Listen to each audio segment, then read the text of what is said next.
آج ہے جی ہمارے پاس پارہ نمبر 21 ہے اور سورہ العنکبوت کی آیت نمبر 44 آیات جو تھی وہ ہم نے پچھلے پارے میں کور کر لی تھی، یعنی کہ کل کی کلاس میں۔ اور سورہ عنکبوت یعنی کہ جس کا جو میننگ ہے وہ ہے مکڑی کا جالا، ٹھیک ہے۔ اور ہم نے یہ دیکھا عنکبوت مکڑی کو کہتے ہیں، اور یہاں پر پھر ہم نے دیکھا کہ عنکبوت جو ہے وہ مکڑی کا ایک گھر ہے، ٹھیک ہے، اور یعنی کہ اس کا جو جالا ہے، اور اس دنیا میں جتنے بھی گھر ہیں ان سب سے کمزور تر جو گھر ہے وہ مکڑی کا گھر یعنی کہ جو اس کا جالا ہے۔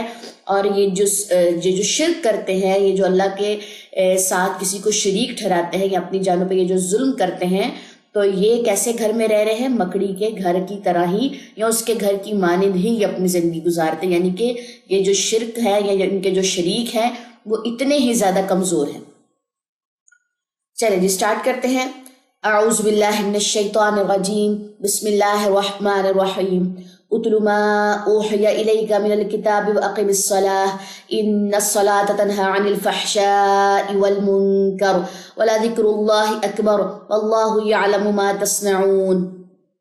اے نبی اس کتاب کی تلاوت کیجئے جو آپ کی طرف وحی کی گئی ہے، اور نماز قائم کیجئے، یقینا نماز بے حیائی اور برے کاموں سے روکتی ہے، اور بلا شبہ اللہ کا ذکر تو سب سے بڑی چیز ہے، اور اللہ جانتا ہے جو کچھ تم کرتے ہو۔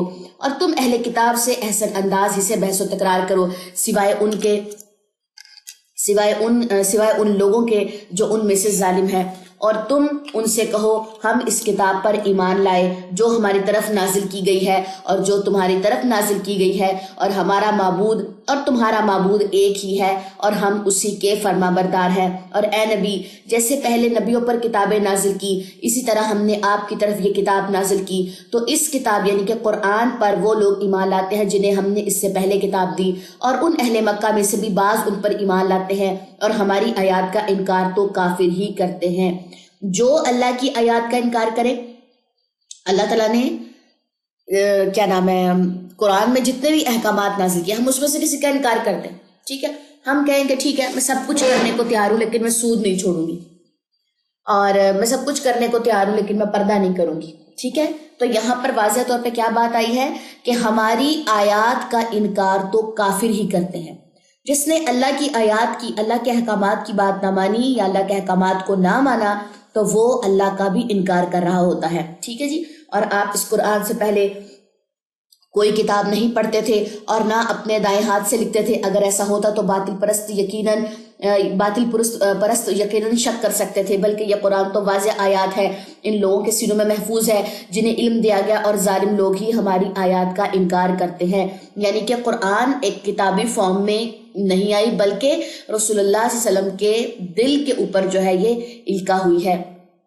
اور انہوں نے کہا اس پر اس کے رب کی طرف سے معجزے کیوں نہیں اتارے گئے؟ اے نبی آپ کہہ دیجئے بس معجزے تو اللہ کے پاس ہے اور میں تو محض ایک کھلم کھلا ڈرانے والا ہوں۔ کیا انہیں یہ نشانی کافی نہیں کہ بے شک ہم نے آپ پر یہ کتاب نازل کی جو ان پر پڑھی جاتی ہے؟ بلا شبہ اس میں ان لوگوں کے لیے رحمت اور نصیحت ہے جو ایمان لاتے ہیں۔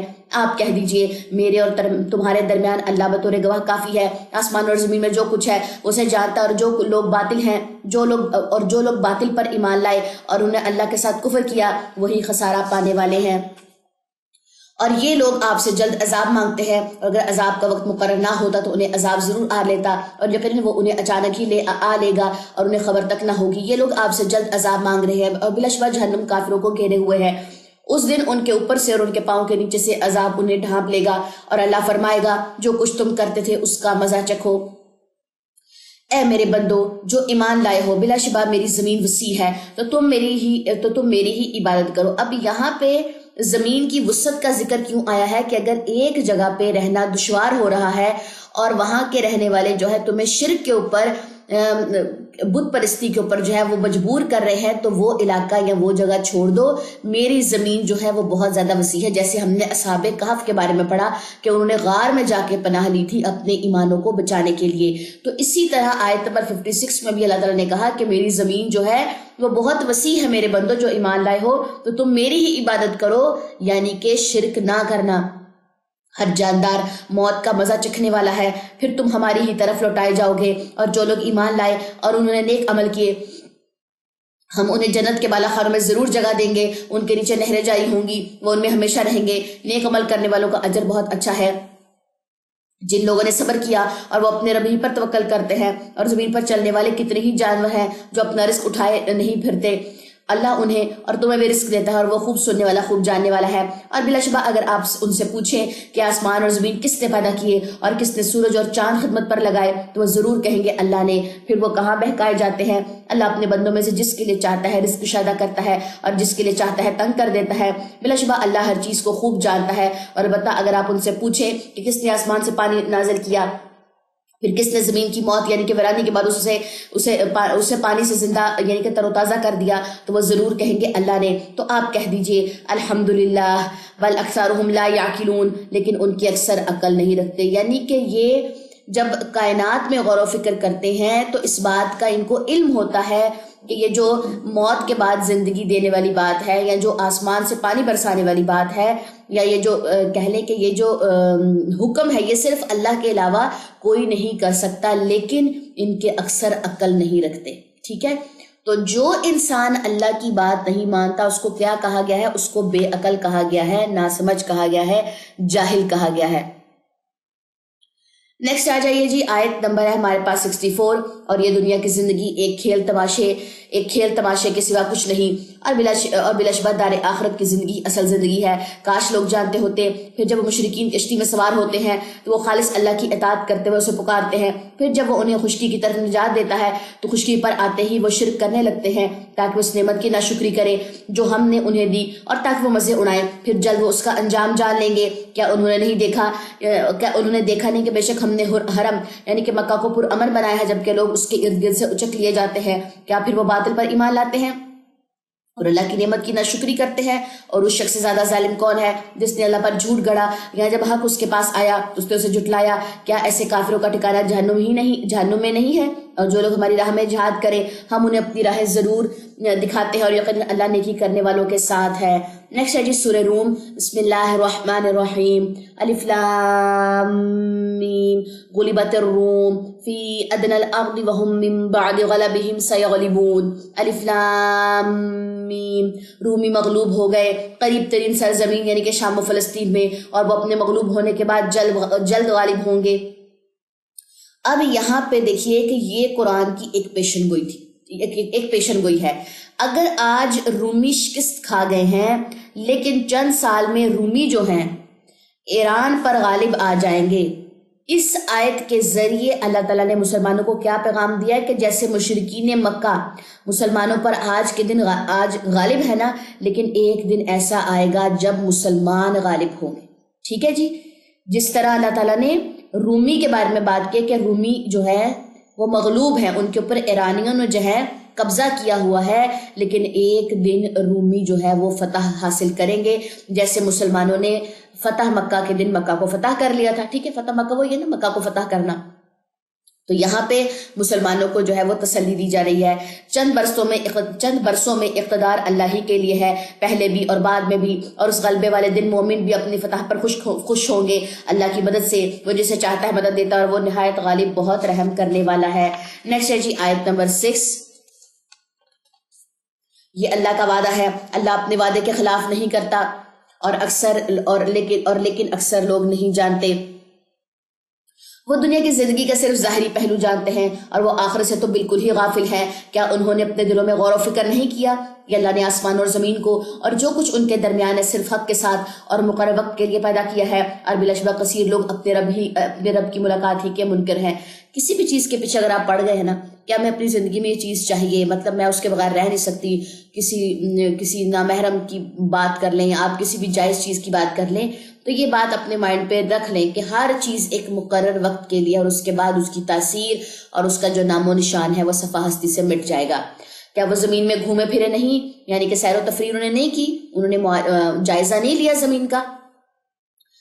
پھر وہ دیکھتے کہ ان لوگوں کا انجام کیسا ہوا جو ان سے پہلے تھے، یعنی کہ قوم عاد، قوم سمود، قوم نوح، قوم لوط اور قوم شعیب۔ ان کی جو جگہ ہے قوم عاد اور سمود کی، تو آج بھی وہاں پہ کوئی نہیں بچ سکا۔ ٹھیک ہے، کیا وہ اور وہ ان سے زیادہ قوت میں تھے اور انہیں زمین کو اس سے زیادہ جوتا اور آباد کیا تھا جتنا کہ انہیں کفار عرب نے آباد کیا، اور ان کے رسول ان کے پاس کھلی نشانیاں لے کر آئے تھے، پھر اللہ ایسا نہ تھا کہ ان پر ظلم کرتا، لیکن وہ خود ہی اپنے آپ پر ظلم کرتے تھے۔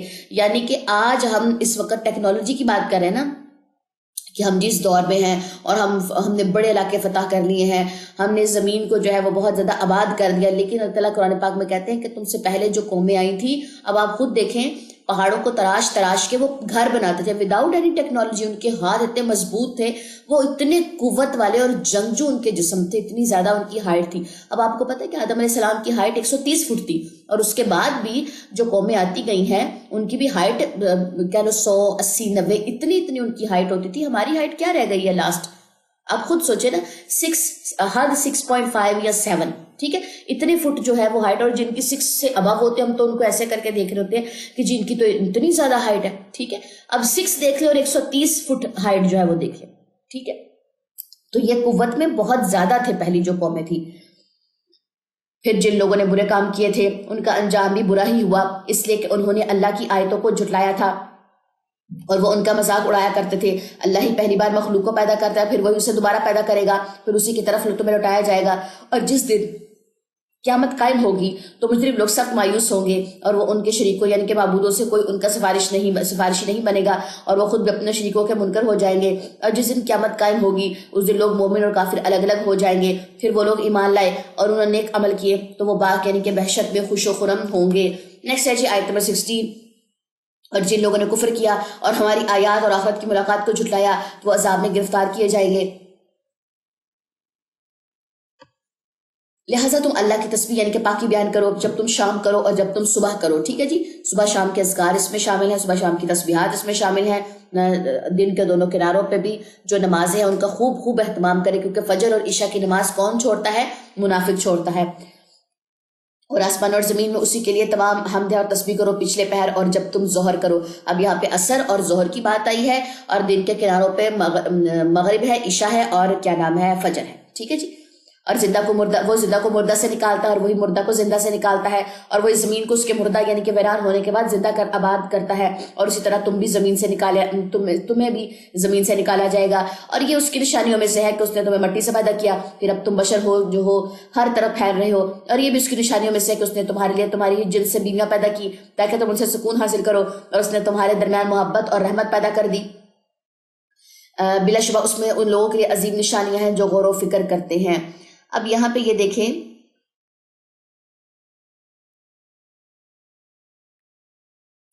رسول یعنی کہ بیوی کو جو ہے میاں بیوی کو ایک دوسرے کا جو ہے وہ سکون بنائے گا۔ اس میں دو ہمارے سامنے ایک حدیث آتی ہے کہ رسول اللہ صلی اللہ علیہ وسلم نے فرمایا، ہم نے دو محبت کرنے والوں کے لیے نکاح جیسی چیز نہیں دیکھی۔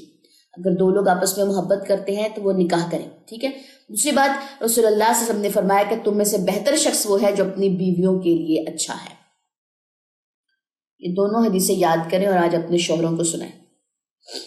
چلے جی نیکسٹ آ جائیے آیت نمبر 22۔ اور اس کی نشانیوں میں سے آسمان اور زمین کی تخلیق اور تمہاری زبانوں اور رنگوں کا اختلاف بھی ہے، بلا شبہ اس میں علم والوں کے لیے عظیم نشانیاں ہیں۔ اور اس کی نشانیوں میں سے ہے تمہارا رات اور دن کا سونا اور تمہارا اس کے فضل کو تلاش کرنا، بے شک اس میں ان لوگوں کے لیے عظیم نشانیاں ہیں جو سنتے ہیں۔ اور یہ بھی اس کی نشانیوں میں سے ہے کہ وہ تمہیں ڈرانے اور امید دلانے کے لیے بجلی دکھاتا ہے، اور وہ آسمان سے پانی نازل کرتا ہے، پھر اس سے زمین کے مردہ ہو جانے کے بعد اسے زندہ کرتا ہے، بلا شبہ اس میں ان لوگوں کے لیے عظیم نشانیاں ہیں جو عقل رکھتے ہیں۔ تو یہاں پر بھی اللہ تعالیٰ نے دن اور رات اور باقی ساری جو اپنے کہنے کے کائنات کے اندر جتنی بھی چیزیں ہیں ان کا جو ہے وہ باری باری ذکر کیا ہے۔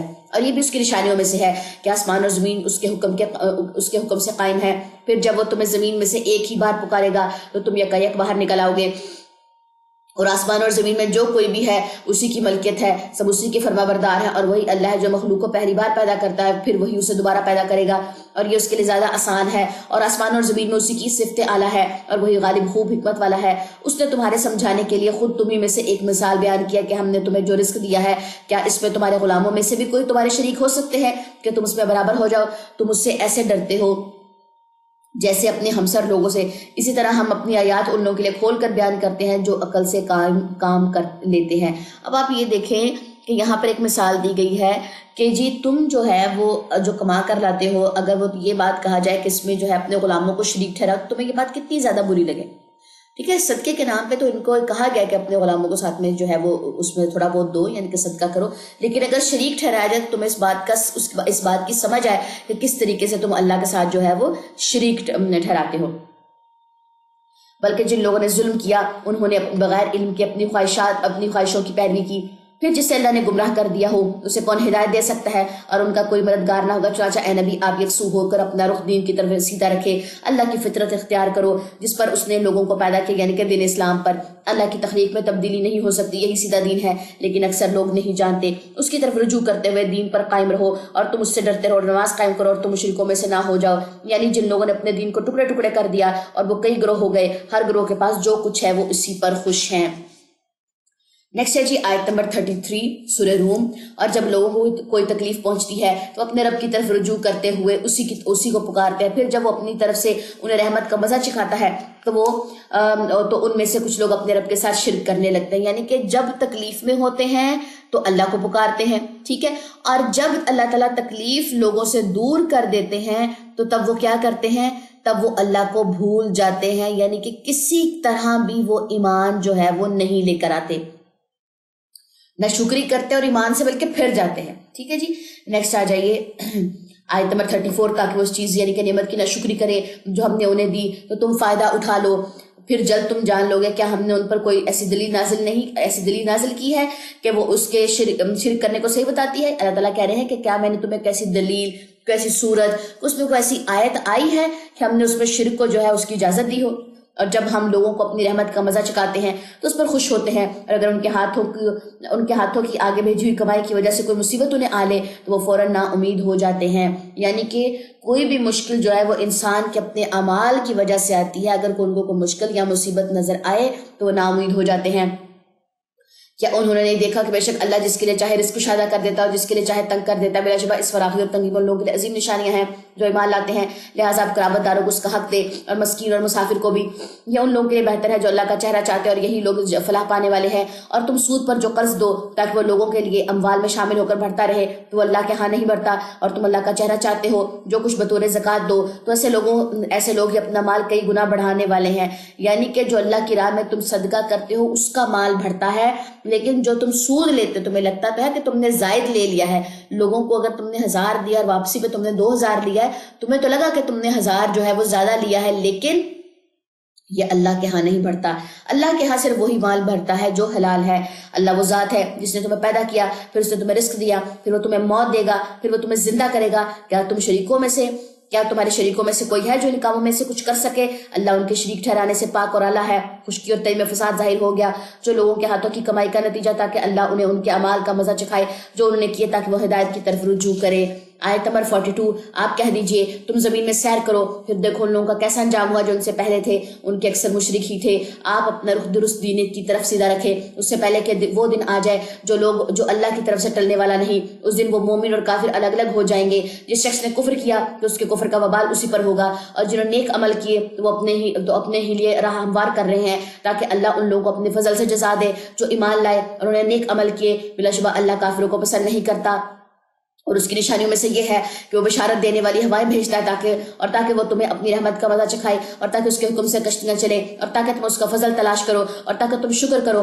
بلا شبہ ہم نے آپ سے پہلے کئی رسول ان کی قوموں کی طرف بھیجے، پھر وہ ان کے پاس روشن دلائل لے کر آئے مگر انہوں نے انہیں جھٹلایا. پھر جن لوگوں نے جرم کیے تھے ہم نے ان سے انتقام لیا، اور مومنوں کی مدد کرنا ہم پر فرض ہے. اللہ وہ ذات ہے جو ہوائیں بھیجتا ہے، پھر وہ بادل اٹھاتی ہے، پھر اللہ اسے آسمان میں جس طرح چاہتا ہے پھیلاتا ہے، اور وہ اسے ٹکڑے ٹکڑے کر دیتا ہے. پھر آپ دیکھتے ہیں کہ ان کے اندر سے بارش نکلتی ہے، پھر جب وہ اپنے بندوں میں سے جنہیں چاہتا ہے ان پر بارش برساتا ہے تو اس وقت وہ خوش ہو جاتے ہیں. اور بلا شبہ ان سے پہلے ان پر بارش نازل ہو بلا شبہ اس سے پہلے کہ ان پر بارش نازل ہو وہ نا امید ہو رہے تھے. یعنی کہ اللہ کی رحمت آنے سے پہلے لوگ جو تھے وہ نا امید تھے، چاہے وہ بارش ہے، چاہے وہ کوئی علم ہے، چاہے کوئی مال ہے، چاہے کوئی اولاد ہے. انسان کو جب یہ ساری چیزیں نہیں ملتی تو وہ نا امید ہو جاتا ہے. چنانچہ اب اللہ کی رحمت کے اثار کی طرف دیکھیں. وہ زمین کو اس کی موت یعنی کہ ویرانی کے بعد کیسے زندہ کرتا ہے. بے شک وہ ضرور مردوں کو زندہ کرنے والا ہے اور وہ ہر چیز پر خوب قادر ہے. اور اگر ہم ہوا بھیج دیں یعنی کہ تنگ و تندو تیز، اگر ہم تندو تیز ہوا بھیج دیں، پھر وہ اس کھیتی کو زرد پڑی دیکھے تو اس کے بعد وہ ضرور ناشکری کرنے لگتے ہیں. یعنی کہ اگر ان کی فصلیں جو ہے وہ بالکل تباہ برباد ہو جائیں ایک تیز ہوا کے آنے کے بعد، تو وہ کیا کرنے لگتے ہیں؟ وہ ناشکری کرنے لگتے ہیں. ابھی وہ ٹائم آنے والا نا کہ اپریل یا مئی میں گندم کی کاشت جو ہے وہ سٹارٹ ہو جاتی ہے، لیکن اس سے پہلے جو بارشیں ہوتی ہیں تو اس میں بہت ساری گندم کی جو فصل ہے وہ تباہ و برباد ہو جاتی ہے. تو کیا وہاں پہ رد عمل بتایا گیا لوگوں کا کہ تم پھر ناشکری کرتے ہو؟ تو اے نبی بلا شبہ آپ مردوں کو نہیں سنا سکتے اور نہ آپ بہروں کو اپنی پکار سنا سکتے ہیں جبکہ وہ پیٹ پھیر کر لوٹ جائیں، اور نہ آپ اندھوں کو ان کی گمراہی سے ہدایت کی طرف لا سکتے ہیں. آپ تو صرف انہیں سنا سکتے ہیں جو ہماری آیات پر ایمان لاتے ہیں، لہٰذا وہی فرما بردار ہے. اللہ وہ ذات ہے جس نے تمہیں کمزوری کی حالت سے پیدا کیا، پھر اس نے کمزوری کے بعد قوت دی، پھر اس نے قوت کے بعد کمزوری اور بڑھاپا دیا. وہ جو چاہے پیدا کرتا ہے، وہ خوب جانے والا، خوب بڑا قدرت والا ہے. اور جس دن قیامت قائم ہوگی مجرم قسمیں کھائیں گے کہ دنیا میں گھڑی بھر کے سوار نہیں ٹھہرے، اسی طرح ہم وہ دنیا میں بہکے رہے. اور جن لوگوں کو علم اور ایمان دیا گیا وہ کہیں گے یقیناً تم تو جیسا کہ اللہ کی کتاب میں ہے دوبارہ اٹھانے کے دن قیامت تک ٹھہرے رہے، چنانچہ یہی دوبارہ اٹھنے کا دن ہے، لیکن تم تو اس سے حق یعنی کہ اس بات کو نہیں جانتے تھے. چنانچہ اس دن ظالم لوگوں کو ان کی معذرت کوئی نفع نہ دے گی اور نہ ان کو توبہ کا موقع دیا جائے گا. تو یہاں سے ہمیں یہ پتہ چلا کہ قیامت کے دن اگر ایک انسان استغفر اللہ پڑھتا ہے تو اس کو کسی قسم کا فائدہ نہیں ملے گا اس کی توبہ کا، اور نہ کسی قسم کی کوئی معذرت جو ہے وہ قبول ہوگی. اور بلا شبہ ہم نے اس قرآن میں لوگوں کے لیے ہر مثال بیان کر دی ہے، اور اگر آپ ان کے پاس کوئی نشانی لائے تو جن لوگوں نے کفر کیا وہ ضرور کہیں گے تم تو نرے جھوٹے ہو. اسی طرح اللہ ان کے دلوں پر جو سمجھ نہیں رکھتے مہر لگا دیتا ہے، لہٰذا آپ صبر کیجئے. بلا شبہ اللہ کا وعدہ سچا ہے اور آپ کو وہ لوگ ہلکا بے صبرا نہ کر دیں جو یقین نہیں رکھتے. یعنی کہ جو اللہ پر ایمان نہیں لاتے آپ ان کو ان کی طرف دیکھ کر اٹریکٹ مت ہوں. آپ نے صرف کیا کرنا ہے؟ صبر کرنا ہے. اللہ کا وعدہ سچا ہے اور بے صبرا پر نہیں دکھانا. جن لوگوں کو اللہ تعالیٰ نے مال اولاد میں زیادہ دیا اور وہ زمین میں صرف سرکشی کرتے پھرتے ہیں، ان کو دیکھ کے، ان کے مالوں کو، ان کی جائیدادوں کو، ان کی اولادوں کو دیکھ کے جو ہے وہ بالکل بھی کہہ لیں کہ بے صبرا پر نہیں کرنا اور اپنا دین نہیں چھوڑنا، اپنا ایمان ضائع نہیں کرنا، کیونکہ یہ سب چیزیں ان کو آزمائش کے لیے دی گئی ہیں. نیکسٹ آ جائیے جی، ہمارے پاس سورہ لقمان ہے، اور سورہ لقمان بہت ہی خوبصورت سورت ہے. اس میں جو ہے مختلف قسم کی اولاد کو نصیحتیں کی جائیں گی، اور اس سورت کو خود بھی سمجھیں اور اس سورت کو اپنے جو بچے ہیں ان کو بھی جو ہیں وہ اس سورت کے ذریعے بہت ساری نصیحتیں جو ہیں وہ کریں.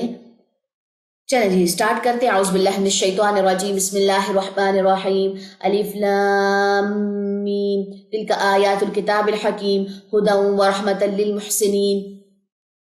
الف لام میم، یہ حکمت والی کتاب کی آیات ہیں جو نیکوکاروں کے لیے ہدایت اور رحمت ہے. جو لوگ نماز قائم کرتے ہیں اور زکوٰۃ دیتے ہیں اور وہ آخرت پر یقین رکھتے ہیں، یہی لوگ اپنے رب کی طرف سے ہدایت پر ہیں اور یہی لوگ فلاح پانے والے ہیں. اور لوگوں میں سے بعض وہ ہیں جو لغو باتیں خریدتے ہیں تاکہ وہ علم کے بغیر اللہ کی راہ یعنی کہ اللہ کی راہ میں یعنی کہ اس کے دین سے گمراہ کریں اور اس کا مذاق اڑائیں. یہی لوگ ہیں جن کے لیے رسوا کن عذاب ہے. یعنی کہ ہر وہ چیز جو انسانوں کو خیر اور معروف سے غافل کر دے، ٹھیک ہے، جیسے قصے، کہانیاں، افسانے، ڈرامے، ناول، وہ سب چیزیں لغو میں آتی ہیں، بے فضول چیزیں. ٹھیک ہے، پیچھے بھی میں نے ناولز کو لے کے بہت زیادہ اور کلیئر ڈسکشن کروائی تھی کہ چونکہ ناولز جو ہیں وہ جھوٹ پر مبنی ہوتے ہیں، جھوٹی کہانیاں گھڑی ہوئی ہوتی ہیں، تو ہمیں اپنی زندگی سے جھوٹ کو نکالنا ہے، چاہے وہ جھوٹ ہم بول رہے ہیں یا چاہے وہ جھوٹ ہم پڑھ رہے ہیں.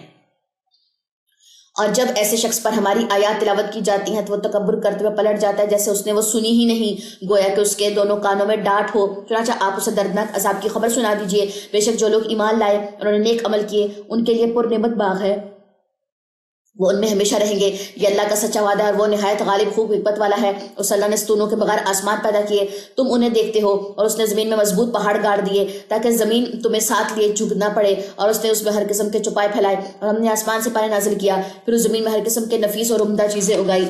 یہ تو ہے اللہ کی مخلوق. پھر تم مجھے دکھاؤ کہ اوروں نے اس اللہ کے سوا کیا تخلیق کیا ہے. کچھ بھی نہیں مگر بلکہ ظالم کھلی گمراہی میں ہے. اور بلا شبہ ہم نے لقمان کو حکمت دی تھی کہ تو اللہ کا شکر کر، اور جو شکر کرے تو یقین وہ اپنی ہی ذات کے لیے شکر کرتا ہے، جس نے ناشکری کی تو بلا شبہ اللہ بے پرواہ ہے، سب خوبیوں والا ہے. اور یاد کریں جب لقمان نے اپنے بیٹے سے کہا تھا جبکہ وہ اسے نصیحت کر رہا تھا، اے میرے بیٹے، اے میرے پیارے بیٹے. اب لقمان نے اپنے بیٹے سے نصیحت کی، سٹارٹ ہوتی ہے یہاں پہ. پہلے بھی ہم نے ایک آیت میں پڑھ لی، آیت نمبر 12 میں حکمت ہم نے لقمان کو حکمت دی تھی کہ تو اللہ کا شکر ادا کر، اور جو شکر کرے گا تو یقیناً وہ اپنی ہی ذات کے لیے شکر کرتا ہے۔ اب یہاں سے آگے جو ہے وہ نصیحتیں سٹارٹ ہونے جا رہی ہیں۔ جب لقمان نے اپنے بیٹے سے کہا، جبکہ وہ اسے نصیحت کر رہا تھا، اے میرے بیٹے تو اللہ کے ساتھ کسی کو شریک نہ ٹھہرا، بے شک شرک تو ظلم عظیم ہے۔ اب پہلی نصیحت آپ نے بچوں کو کیا کرنی ہے؟ پہلا کس چیز کا علم دینا ہے؟ کہ اللہ کے ساتھ شرک نہیں کرنا، ٹھیک ہے جی۔ عقیدہ درست کروانا ہے بچوں کا سب سے پہلے۔ ایسے چھوٹے چھوٹے کورسز جو ہیں وہ جوائن کر، آگے تو اب میرے خیال میں سمر آنے والا ہے، چھٹیاں آنے والی ہیں بچوں کی، ڈفرینٹ سمر کورسز جو ہے وہ آئیں گے، لانچ ہوں گے۔ آپ جو ہے سب سے پہلے کسی بھی سمر کورس میں آپ اگر بچوں کا ایڈمیشن کرواتے ہیں، آپ نے ان کی فہرست، ان کا سلیبس لازمی دیکھنا ہے کہ بچوں کو کیا سکھایا جاتا ہے، چاہے سمر کورس ہو، چاہے ونٹر کورس ہو، چاہے رمضان کورس ہو۔ آپ کہیں پر بھی کسی بھی ادارے میں بچوں کو بھیجیں، آپ سب سے پہلے دیکھیں میرے بچے کو پڑھایا کیا جاتا ہے۔ ایکٹیویٹیز کروائی جاتی ہیں، بس ہاں ہاں ہی ہو جی، فلانا نیمز ہم نے یاد کروا دیے، یہ کروا دیا، وہ کروا دیا، ہم نے بچوں کو کلرز کرنا سکھا دیے جی، ہم نے بچوں کو مہینوں کے نام یاد کروا دیے، ہم نے ہفتوں کے نام یاد کروا دیے، ہم نے دنوں کے نام یاد کروا دیے، ہم نے جی گنتی یاد کروا دی، ہم نے یہ کروا دیا۔ سب سے پہلے سلیبس میں آپ کیا دیکھیں گے؟ جو اس وقت لقمان جو ہے اپنے بیٹے کو نصیحت کر رہے ہیں کسی بھی ادارے میں ایڈمیشن کرواتے ہوئے، کیا اس ادارے کے ٹیچرز کا عقیدہ درست ہے؟ کیا بچوں کو عقیدے کو لے کے چیزیں سکھائی جاتی ہیں؟ یا پھر بچے آج بھی یہ بات کہتے ہیں کہ اگر اللہ تعالیٰ کو پتہ ہی تھا کہ یہ مشکل آنے والی ہے تو اللہ تعالیٰ نے جو ہے اس مشکل کو ہم سے روکا کیوں نہیں؟ بچوں کے مائنڈ میں یہ بات اتنی فریکوینٹلی آ رہی ہوتی ہے کہ کیونکہ عقیدہ ہم نے اسٹرانگ ہی نہیں کروایا ہوتا۔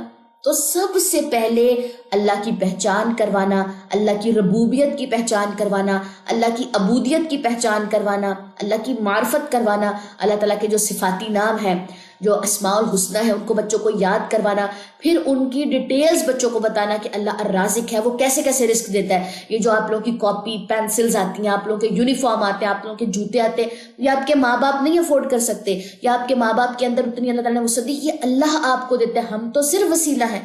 ہم اپنی ذات کے ساتھ تو بچوں کو جوڑ دیتے ہیں لیکن اللہ کے ساتھ نہیں جوڑتے۔ جب آپ اللہ کی صفاتی نام الحی القیوم کی ان کو پہچان کروائیں گے کہ اللہ جو ہے وہ زندہ ہے اور اللہ ہی باقی رہنے والا ہے، تب آپ بچوں کو جو ہے وہ موت کے بارے میں بتائیں گے۔ اور ہم اپنے بچوں کو میتوں پر لے جانا پسند نہیں کرتے کہ بچے ڈر جائیں گے، اور پھر پوری زندگی صرف ڈرتے ہی رہتے ہیں۔ نہ ہمارے بچوں کو کیا نام ہے جنازہ پڑھانا آتا ہے، نہ ہمارے بچوں کو نکاح پڑھانے آتے ہیں، نہ ہمارے بچوں کو قربانی کرنی آتی ہے، نہ کہنے کہ ہمارے بچوں کو کسی قسم کا ہمارے اسلامی جتنے بھی ہم اس ہر کام کے لیے ہم نے مول بھی رکھے ہوئے، لیکن اپنے بچوں کو تعلیمات ہی دیں، کیونکہ ہم نے تو ان کو ایسے کورسز میں ایڈمیشن کروایا جہاں پہ کلرز ڈے ہوتے ہیں، جہاں پہ ایکٹیویٹیز ڈیز ہوتے ہیں، جہاں پہ ڈفرینٹ قسم کے کھانے شانے اور ہر کام کرنے بعد چاکلیٹس دی جاتی ہیں، تو ویسے ہی بچے وہاں سے باہر آتے ہیں پالش ہو کے۔ تو جو سورہ لقمان میں چیزیں بتائی گئی ہیں، یہ پوائنٹس لکھتے جائیں، آپ خود ان کے بارے میں سب سے پہلے سیکھیں اور پھر اپنے بچوں کو سکھائیں۔ اگر آپ کے اداروں میں ایسی چیزیں جو ہے وہ نہیں سکھائی جا رہی تو مائیں کریں، مائیں جو ہے ان چیزوں کو سیکھیں اور بچوں کو آگے سکھائیں۔ اور ہم نے انسان کو اس کے والدین کے متعلق حسن سلوک کا حکم دیا ہے۔ اس کی ماں نے اسے پیٹ میں کمزوری پر کمزوری کے باوجود اٹھائے رکھا اور اس کا دودھ 2 سال میں چھڑانا ہوتا ہے، اور یہ کہ تو میرا اور اپنے والدین کا شکر کر بالآخر میری ہی طرف لوٹ کر آنا ہے۔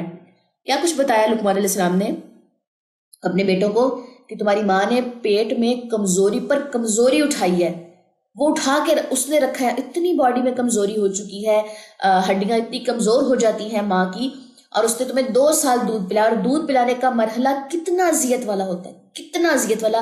ایسے لگتا ہے کہ جیسے کہہ لیں کہ پورے جسم کی جو طاقت ہے اس بچے میں چلی گئی ہے، کچھ بھی نہیں رہتا ماں کے پاس۔ اور یہ کہ تو میرا اور میرے والدین کا جو ہے، میرا اور اپنے والدین کا جو ہے وہ شکر ادا کر، ٹھیک ہے۔ تو یہ چیزیں بچوں کو سکھانا، نہ ہم بچوں کو پریگننسی کے بارے میں سکھاتے ہیں، نہ ہم بچوں کو فیڈنگ کے بارے میں بتاتے ہیں۔ ہمیں لگتا ہے بچوں کی ابھی ایج نہیں ہے، پھر آپ کو لگتا ہے بچوں کی ایج نہیں ہے۔ 7 سال کے بعد، آج کے اس دور میں 7 سال کے بعد بچوں کو، اب تو 7 سال بھی میں نے بہت زیادہ کہہ دیا، جب آپ نے بچہ اسکول میں ڈال دیا نا، سمجھے آپ کے بچوں کو سب پتہ ہے۔ تو بجائے اس کے کہ بچے باہر سے غلط طریقے سے چیزیں سیکھیں، ان کو گھر میں وہ باتیں بتائیں، باپ بیٹوں کو وہ باتیں بتائیں، ماں بچیوں کو وہ باتیں بتائیں۔ بچیوں کو ماہواری آ جاتی ہے، حیض آ جاتا ہے، لیکن ماؤں نے بچیوں کو بتایا ہی نہیں ہوتا کہ اس قسم کی کوئی چیز آنی ہے. پھر باہر جو ہے ان کے یونیفارم جو ہے وہ خراب ہوئے ہوتے ہیں، اسی طریقے سے وہ گھروں کو واپس آتی ہیں، محلے والے بھی دیکھتے ہیں، سب کچھ ہو رہا ہوتا ہے. نہ بچیوں کو ہم نے پردوں کی عادت ڈالی ہے، نہ بچیوں کو ہم نے کھل کے جو بات بتائی ہے، نہ ان کو بتایا کہ شادی کے بعد جب تم نے کسی قسم کی ذمہ داری جو اپنے شوہر کی اٹھانی ہے اس کو کس طریقے سے تم نبھاؤ گی. ایسی کوئی چیز ہم بتاتے نہیں ہیں. بچیاں سیکھ لیں گی، جب ذمہ داری پڑے گی بچے خود سیکھ لیتے ہیں. کیسے سیکھ لیتے ہیں؟ پھر وہ بیویاں سٹرگل کرتی ہیں، نہ ان کو خود ذمہ داری اٹھانی آتی ہے، نہ شوہروں کو ذمہ داری اٹھانی آتی ہے. شوہر آ جا کے کہتے ہیں کہ ہم بیویوں کی ذمہ داری نہیں اٹھائیں گے، کیونکہ اٹھانی سکھائی نہیں نا. یہ بہت وسیع صورت ہے، اس پہ جتنی ڈسکشن ہو جائے، اس کے اوپر جتنی بات ہو جائے، اس کے جتنے بھی پوائنٹس نکال لیے جائیں کم ہے. نیکسٹ آ جائیے آیت نمبر 15. اور اگر وہ دونوں تجھ پر زور ڈالیں کہ تو میرے ساتھ شرک کر، یعنی کہ اگر ماں باپ بچوں کو کہیں کہ میرے ساتھ جو ہے شرک کر جس کا تجھے علم نہیں، یعنی کہ اللہ کے ساتھ تو شرک کر جس کا ان کو علم نہیں، تو ان کی اطاعت نہ کرنا، اور دنیا میں معروف طریقے سے ان دونوں سے اچھا سلوک کر، اور اس شخص کے طریقے کا اتباع کر جو میری طرف پیروی یعنی کہ رجوع کرے، اور پھر میری ہی طرف تمہاری واپسی ہے. پھر میں تمہیں بتاؤں گا جو کچھ تم عمل کرتے تھے. اے میرے پیارے بیٹے، بے شک ہر کوئی چیز رائی کے دانے کے برابر ہو، اور وہ کسی چٹان میں ہو یا آسمانوں میں اور زمین کے اندر کہیں بھی ہو، تو اللہ اسے نکال لائے گا. بلا شبہ اللہ نہایت باریک بین بہت باخبر ہے. اللہ تعالیٰ کے 2 صفاتی نامہ ہیں، لطیف خبیر.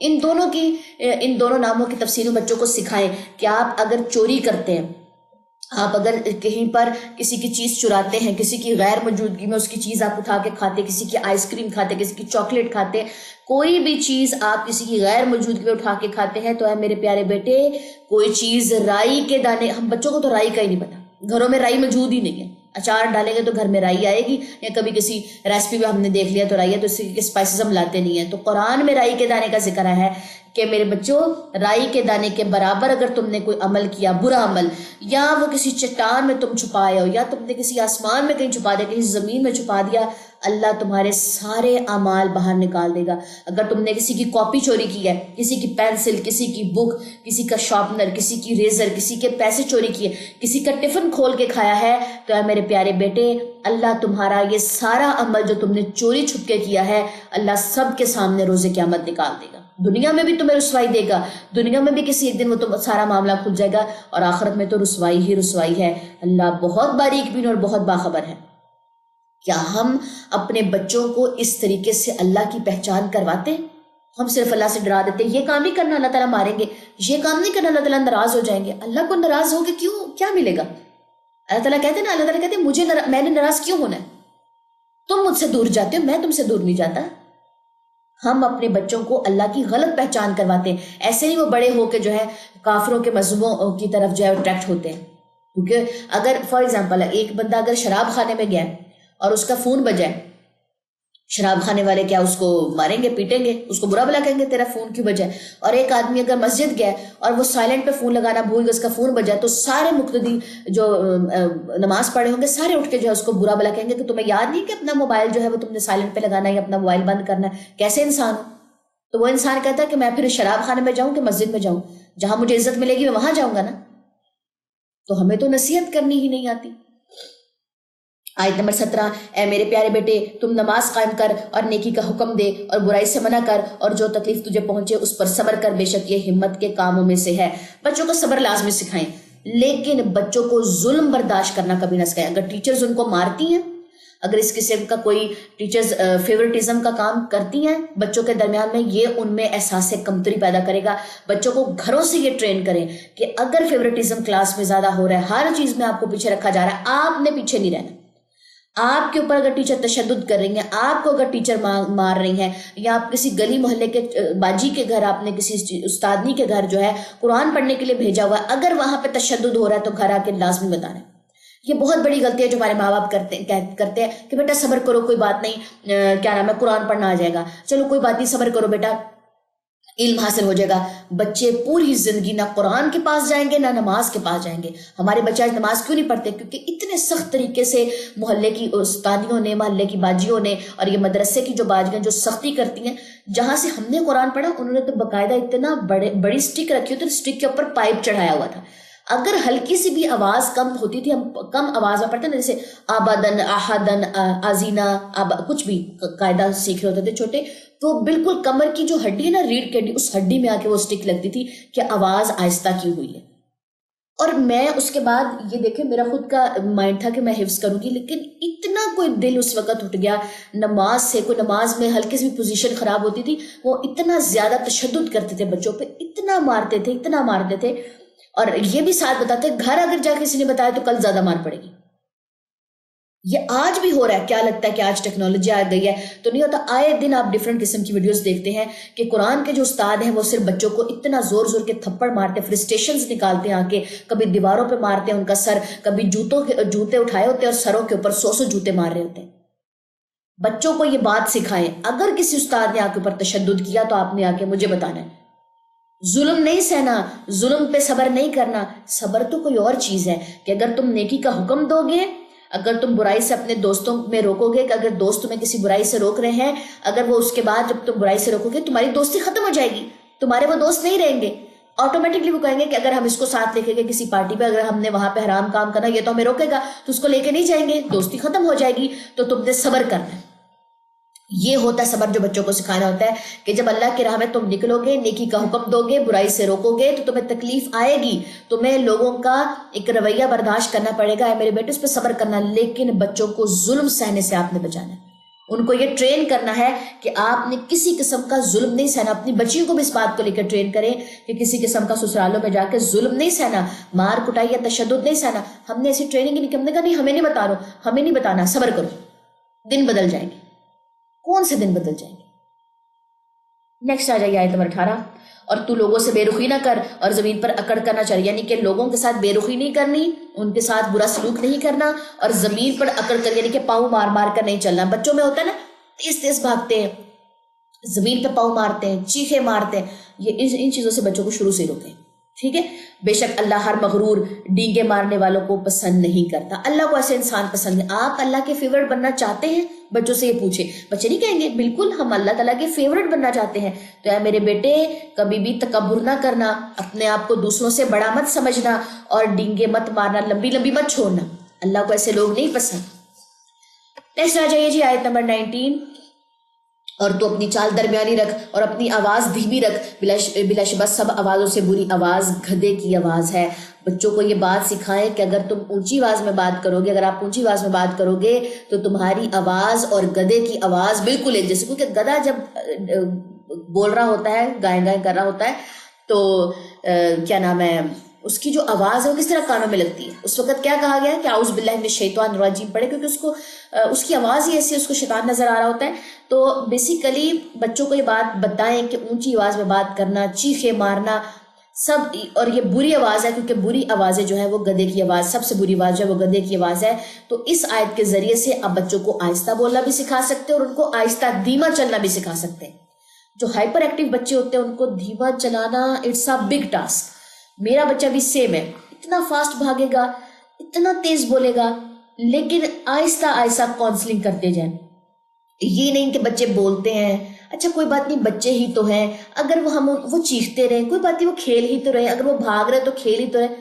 تو پھر قرآن میں بھی وہ بات آتی نا کہ ان کو چیخنے دو، ان کو بھاگنے دو. کیا سکھایا گیا میرے بیٹے؟ جال اپنی درمیانی رکھنا. نیکسٹ ہے جی آیت نمبر 20. کیا تم نے دیکھا نہیں کہ بے شک اللہ نے جو کچھ آسمانوں میں ہے اور جو کچھ زمین میں ہے تمہارے کام میں لگا دیا ہے، اور اس نے تم پر اپنی ظاہر و چھپی نعمتیں پوری کر دی ہیں. اور بعض لوگ وہ ہیں جو اللہ کے بارے میں بغیر علم، بغیر ہدایت اور بغیر کسی روشن کتاب کے جھگڑا کرتے ہیں، اور جب ان سے کہا جاتا ہے کہ تم اس کا اتباع کرو تو جو اللہ نے نازل کیا ہے، تو وہ کہتے ہیں ہم تو اسی طریقے کی پیروی کریں گے جس پر ہم نے اپنے باپ دادا کو پایا. کیا اگرچہ شیطان انہیں عذاب جہنم کی طرف بلاتا رہا ہو تب بھی، اور جو شخص فرما برداری سے اپنا منہ اللہ کی طرف جھکا دے جبکہ وہ نیکوکار ہو تو بلا شبہ اس نے مضبوط سہارا پکڑ لیا، اور سب کاموں کا انجام اللہ ہی کے پاس ہے. اور اے نبی جس کسی نے کفر کیا تو اس کا کفر آپ کو غم میں نہ ڈالے، بلاخر ہماری ہی طرف ان کی واپسی، اور چنانچہ ہم انہیں بتائیں گے جو کچھ انہیں کیا ہوگا. بے شک اللہ سینوں کے راز خوب جانتا ہے. ہم انہیں تھوڑا سا فائدہ دیتے ہیں پھر ہم انہیں سخت عذاب کی طرف دھکیل دیں گے. اور اگر آپ ان سے پوچھیں کہ آسمانوں اور زمین کو کس نے پیدا کیا تو ضرور کہیں گے اللہ نے. آپ کہہ دیجئے سب تعریف اللہ ہی کے لیے، لیکن ان کے اکثر نہیں جانتے. اللہ ہی کے لیے جو کچھ آسمان اور زمین میں ہے، بے شک اللہ ہی بے نیاز تعریف کے لائق ہے. اور اگر زمین میں جتنے درخت ہیں سب قلم بن جائے اور سمندر روشنائی بن جائے، اور اس کے بعد 7 سمندر اس میں مزید روشنائی شامل کریں تو بھی اللہ کے کلمات ختم نہ ہوں. بے شک اللہ نہایت غالب بہت حکمت والا ہے. نیکسٹ آ جائیے جی آیت نمبر 28.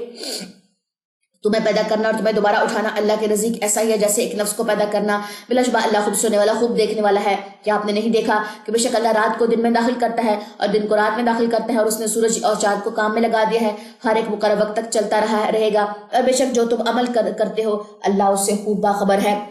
اور یہ اس لیے کہ بے شک اللہ ہی الحق ہے, اللہ ہی حق ہے, اور بے شک اس کے سوا جیسے وہ پکارتے ہیں باطل ہے, اور بلا شبہ اللہ ہی بہت مرتبہ بہت بڑا ہے, اللہ ہی بلند مرتبہ بہت بڑا ہے. کہ آپ نے دیکھا نہیں کہ بے شک سمندر میں اللہ کے فضل سے کشتیاں چلتی ہیں تاکہ وہ تمہیں اپنی نشانیاں دکھائے. اس میں بلا شبہ ہر بڑے صابر شاکر کے لیے نشانیاں ہیں, اور جب سمندر میں صاحبانوں کی مدد کوئی موج انہیں ڈھانپ لیتی ہے تو وہ خالص اعتقاد کے ساتھ اللہ ہی کو پکارتے ہیں. پھر جب وہ انہیں خشکی کی طرف نجات دیتا ہے تو ان میں سے چند لوگ ہی عہد پر قائم رہتے ہیں, اور عہد توڑنے والا ناشکر ہی ہماری آیات کا انکار کرتا ہے. لوگوں اپنے رب کا تقوی اختیار کرو اور ڈرو اس دن سے جب کوئی باپ اپنی اولاد کے کام نہ آئے گا اور نہ اولاد اپنے باپ کے کچھ کام آئے گی. بے شک اللہ کا وعدہ سچا ہے, لہٰذا دنیاوی زندگی تمہیں دھوکے میں نہ ڈال دے اور کوئی دھوکے باز تمہیں اللہ کے متعلق دھوکے میں نہ ڈالے.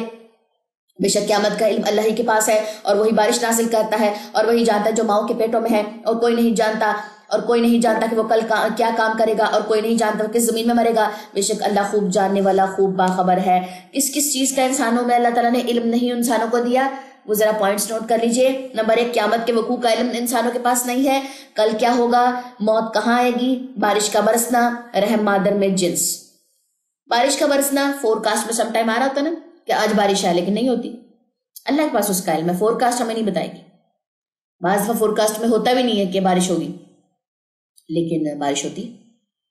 رحم مادر میں جنس, ہمیں لگتا ہے الٹرا ساؤنڈ سے ہمیں پتہ لگ جائے گا کہ رحم میں کیا ہے, لڑکا یا لڑکی ہے, لیکن سم ٹائم غلط بھی پتہ چلتا ہے.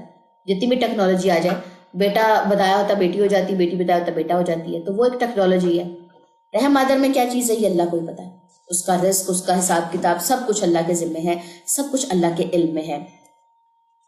چلیں جی نیکسٹ ہے ہمارے پاس سورہ سجدہ. اعوذ باللہ من الشیطان الرجیم, بسم اللہ الرحمن الرحیم. رسول اللہ صلی اللہ علیہ وسلم جمعے کے دن فجر کی نماز کی پہلی رکعت میں سورہ سجدہ اور دوسری رکعت میں سورہ انسان پڑھتے تھے. سورہ سجدہ اور سورہ ملک رسول اللہ صلی اللہ علیہ وسلم رات کو سونے سے پہلے پڑھتے تھے. ٹھیک ہے جی, یہ اس کی فضیلت میں 2 احادیث ہمارے سامنے آ جاتی ہیں. سٹارٹ کرتے ہیں جی. الف لام میم تنزیل کتاب لا ریب فیہ من رب العالمین.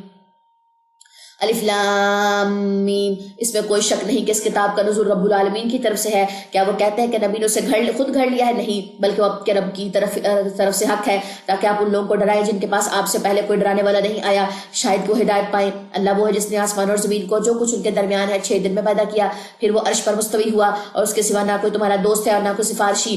یا پھر تم نصیحت نہیں پکڑتے؟ وہی آسمان سے زمین تک سارے معاملات کی تدبیر کرتا ہے, پھر ایک دن میں جس کی مقدار تمہارے شمار کے مطابق 1000 سال ہے, وہ معاملہ اوپر اس کے پاس جاتا ہے. وہ مدبر ہی چھپے اور ظاہر کا جاننے والا ہے, نہایت غالب خوب رحم والا کرنے والا ہے, خوب رحم کرنے والا ہے. جس نے ہر چیز جو بھی پیدا کی اچھے طریقے سے بنائی, اور اس نے تخلیق انسان کی ابتدا مٹی سے کی, پھر اس کی نسل ایک حقیر پانی کے جوہر یعنی کہ نطفے سے چلائی, پھر اس کے اعضاء کو درست کیا اور اس میں اپنی روح پھونکی, اور اس نے تمہارے کان, آنکھیں اور دل بنائے. پھر تم کمی شکر کرتے ہو. اور ان کافروں نے کہا کیا جب ہم زمین میں گم ہو جائیں گے تو کیا ضرور ہم نئی پیدائش میں ظاہر ہوں گے؟ نہیں, بلکہ وہ تو اپنے رب کی ملاقات ہی کے منکر ہیں. کہہ دیجیے تمہیں موت کا فرشتہ مفوت کرتا ہے جو تم پر مقرر کیا گیا ہے, پھر تم اپنے رب ہی کی طرف لوٹائے جاؤ گے. کاش آپ دیکھیں جب مجرم اپنے رب کے حضور سر جھکائے پیش ہوں گے, وہ کہیں گے ہمارے رب ہم نے دیکھ لیا اور ہم نے سن لیا, لہٰذا ہمیں واپس بھیج کے ہم نے ایک عمل کریں. کیونکہ جو چیز غائب تھی آنکھوں سے غائب ہوں گی دنیا میں, قیامت کے روز وہ چیزیں سامنے آ جائیں گی. فرشتے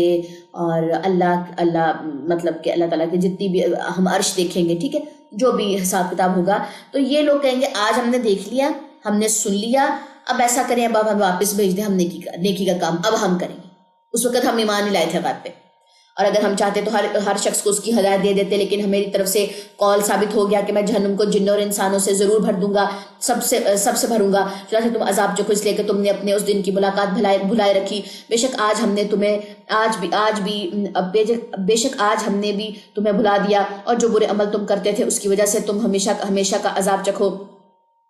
ہماری آیتوں پر تو صرف وہی لوگ ایمان لاتے ہیں کہ جب انہیں ان کے ساتھ نصیحت کی جاتی ہے تو وہ سجدے میں گر پڑتے ہیں, اور اپنے رب کی ہم کے ساتھ پاکیزگی بیان کرتے ہیں اور تکبر نہیں کرتے, ان کے پہلو بستروں سے الگ رہتے ہیں, اور وہ اپنے رب کو خوف اور امید سے پکارتے ہیں. اور جو ہم نے انہیں رزق دیا ہے اس میں سے وہ خرچ کرتے ہیں. کوئی نفس نہیں جانتا کہ ان کے اعمال کے بدلے میں ان کے لیے آنکھوں کی ٹھنڈک کی کون کون سی چیزیں پوشیدہ کی گئی ہیں. کیا پھر وہ مومن ایسا ہو سکتا ہے جیسے فاسق کو بھی برابر نہیں ہو سکتے. لیکن جو لوگ ایمان لائے اور انہوں نے نیک عمل کیے ان کے لیے رہنے کے باغات ہیں, ان کے اعمال کے بدلے میں مہمانی ہے جو وہ کیا کرتے تھے. اور لیکن جن لوگوں نے نافرمانی کی تو ان کا ٹھکانہ آگ ہے. جب وہ ارادہ کریں گے تو اس سے نکلے تو انہیں اسی میں لوٹا دیا جائے گا اور ان سے کہا جائے گا اس عذاب کا مزہ چکھو جسے تم جھٹلاتے. یعنی کہ جب بھی وہ باہر نکلنے لگیں گے ان کو واپس مار کے دھکیل کے جو ہے نیچے پھینک دیا جائے گا.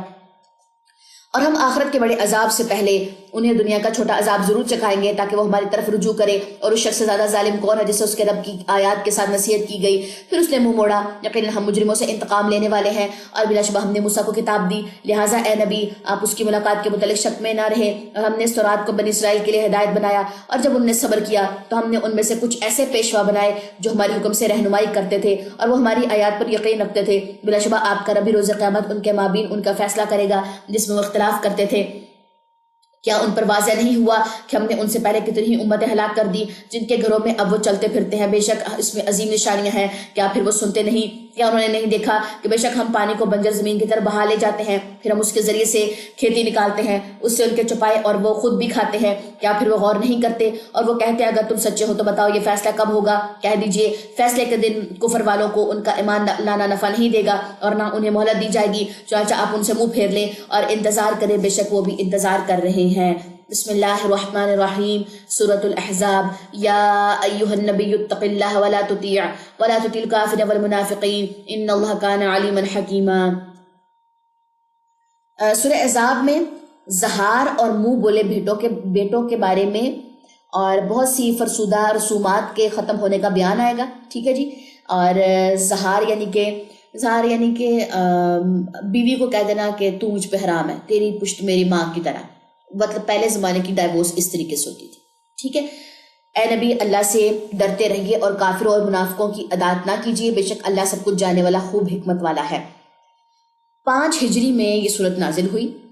تمام عرب سے 1 لاکھ کا لشکر مدینے پر حملہ آور ہوا اور ان کی مدد مدینہ کے یہود اور منافقین بھی کر رہے تھے. ٹھیک ہے. اور کافی رسومات کو توڑنے کا بھی حکم ہوا اور کہہ لیں کہ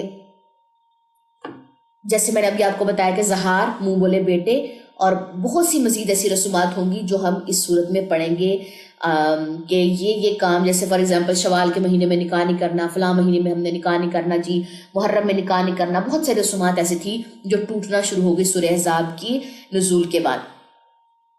تو یہاں پر کیا بتایا گیا کہ اے نبی اللہ سے ڈرتے رہیے اور کافروں و منافقوں کی اطاعت نہیں کرنی جو انہوں نے رسومات بنائی ہیں. ٹھیک ہے. بے شک اللہ سب کچھ جانتا ہے, جاننے والا ہے, خوب حکمت والا. اور اسی کا اتباع کیجیے جو آپ کی رب کی طرف سے آپ پر وحی کی جاتی ہے. بے شک تم جو کچھ کرتے ہو اللہ اس سے خوب باخبر ہے. اور آپ اللہ پر توکل کیجیے, یعنی کہ لوگوں کا ڈر ختم کر دے اپنے اندر سے. صرف کس پہ توکل کرنا ہے؟ اللہ پر.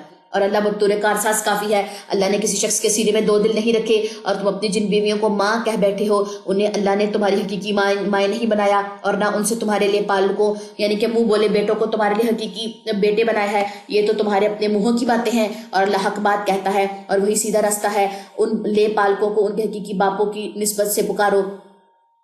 یعنی کہ یہاں پہ یہ ہے کہ پہلے زمانے میں کیا تھا کہ اگر بیوی کو چھوڑنا ہوتا تھا تو اس کو کیا کہا جاتا تھا کہ تو جو ہے میرے ماں کی پشت کے برابر ہے. یہ کہا گیا کہ یہ تمہارے منہ کی بات ہے, شریعت میں سے کوئی بات نہیں آئی.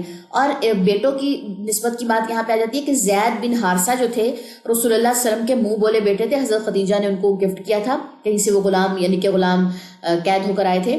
لیکن اس آیت کے بعد انہیں زید بن محمد سے زید بن حارثہ کہا جانے لگا کیونکہ زید بن حارثہ کو جب رسول اللہ صلی اللہ علیہ وسلم نے منہ بولا بیٹا بولا تو ان کا نام پھر زید بن محمد ہو گیا تھا. لیکن اس آیت کے نزول کے بعد یہ بات آئی کہ لے پالک جو ہوں گے, جو منہ بولے بیٹے ہوں گے, ان کو ان کے باپوں کی طرف جو ہے وہ واپس لوٹا دو کیونکہ وہ حقیقی باپ ہے. اگر اس کے باپ کا نہیں پتا تو تمہارے نسبی بھائی ہیں, دینی بھائی ہیں, نسبی بھائی ہیں, دینی بھائی ہیں, تو تم نے کیا کرنا ہے ان کو اپنا سگا بیٹا نہیں کہنا, ان کے ساتھ اپنا نیم نہیں آپ لگا سکتے. لے پالک بیٹے جو ہوتے ہیں ان کو آپ اپنی ولدیت نہیں دے سکتے. سیدھی سی بات یہاں پہ یہ آئی ہے. ٹھیک ہے جی.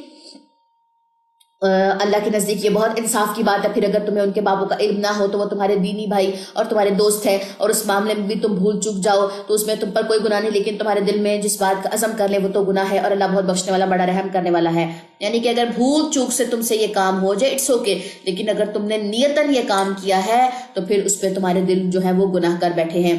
نبی مومنوں پر خود ان سے بھی زیادہ حق رکھنے والے ہیں، اور نبی کی بیویاں ان کی مائیں ہیں، یعنی کہ امت کی مائیں ہیں. ٹھیک ہے، اور رشتہ دار اللہ کی کتاب کی روح سے دوسرے مومنین اور مہاجرین کی نسبت آپس میں ترکے کے زیادہ حقدار ہیں، مگر تم اپنے دوستوں سے کوئی بھلائی کرنا چاہو تو کر سکتے ہو، یہ کتاب الہی میں لکھا ہوا ہے. یعنی کہ رسول اللہ صلی اللہ علیہ وسلم کے اس دنیا سے جانے کے بعد ان کی جو بیویاں تھیں وہ ازواج تھیں امت کے لیے، وہ مائیں ہیں، وہ کوئی بھی ان سے نکاح جو ہے وہ نہیں کر سکتا. ٹھیک ہے جی. اور مومنین اور مہاجر جو ترکے کی بات ہے، اگر آپ کسی کو گفٹ دے سکتے وہ بھی ایک تہائی کی بات آ جاتی ہے، 1/3 جو ہے وہ دے سکتے ہیں، باقی جو ہے وہ وراثت تقسیم ہوگی. نیکسٹ ہے جی آیت نمبر 7. اور اے نبی یاد کرے جب ہم نے تمہارے نبیوں سے ان کا عہد لیا، اور جب آپ سے بھی، اور نوح اور ابراہیم اور موسیٰ اور عیسیٰ ابن مریم سے بھی، اور ان سب نے پختہ عہد لیا تاکہ اللہ سچوں کو ان کی سچائی کے متعلق پوچھے، اور اس نے کافروں کے لیے دردناک عذاب تیار کر رکھا ہے. اے ایمان والو، تم اپنے اوپر اللہ کا احسان یاد کرو جب تم پر کفار کے لشکر چڑھ آئے، پھر ہم نے ان پر آندھی اور فرشتوں کے ایسے لشکر بھیجے جنہیں تم نے دیکھا نہیں، اور تم جو عمل کرتے ہو اللہ اسے خوب دیکھ رہا ہے. جب دشمن تم پر تمہارے اوپر سے اور تمہارے نیچے سے چڑھ آئے، اور جب آنکھیں پتھرا گئی اور کلیجے منہ کو آنے لگے، اور تم اللہ کے بارے میں طرح طرح کے گمان کرنے لگے، وہاں مومن آزمائے گئے اور شدت سے ہلا مارے گئے. اور جب منافق اور جن لوگوں کے دلوں میں مرض تھا کہہ رہے تھے اللہ اور اس کے رسول نے ہم سے محض دھوکے کا وعدہ کیا تھا، اور جب ان میں سے ایک گروہ نے کہا تھا اے اہل یثرب آج تمہارے لشکر کے ساتھ ٹھہرنے کا موقع نہیں، لہٰذا تم لوٹ چلو. ان میں سے ایک گروہ نبی سے اجازت مانگ رہا تھا، اور وہ کہتے تھے بے شک ہمارے گھر غیر محفوظ ہیں، حالانکہ وہ غیر محفوظ نہیں تھے، وہ تو صرف جنگ سے فرار چاہتے تھے. اور اگر اس مدینہ کے اطراف سے ان پر کفار کے لشکر داخل کیے جاتے پھر انہیں فتنے یعنی کہ خانہ جنگی کی دعوت دی جاتی تو فوراً اس میں کود پڑتے، اور اس میں سے بس تھوڑے ہی تو توقف کرتے. اور بلا شبہ سے پہلے انہوں نے اللہ سے عہد کیا تھا کہ وہ پیٹھ نہیں پھیریں گے، اور اللہ کے عہد کی پوچھ گچھ تو ہونی ہے. یعنی کہ ان سے جب وعدہ لیا گیا جنگ کے بارے میں اور باہر جانے کے بارے میں تو یہ اپنے وعدوں سے پھر گئے تھے. پہلے تو یہ کہتے تھے کہ اگر ہمارے اوپر جنگ کا حکم آیا ہم تو ضرور نکلیں گے، لیکن بعد میں یہ اپنی باتوں سے جو تھے وہ پھر گئے تھے. آپ کہہ دیجئے اگر تم موت سے یا قتل ہونے سے بھاگو تو تمہارا بھاگنا تمہیں ہرگز نفع نہیں دے گا، اور تب تم بہت کم فائدہ اٹھاؤ گے. یعنی کہ اگر موت لکھی ہے تو گھر میں بھی آئے گی. ٹھیک ہے، کہہ دیجئے کون ہے جو تمہیں اللہ سے بچا سکے اگر وہ تمہیں نقصان پہنچانے کا ارادہ کرے یا وہ تم پر رحمت کا ارادہ کرے، اور وہ اللہ کے سوا اپنے لیے نہ کوئی حمایتی پائیں گے اور نہ کوئی مددگار.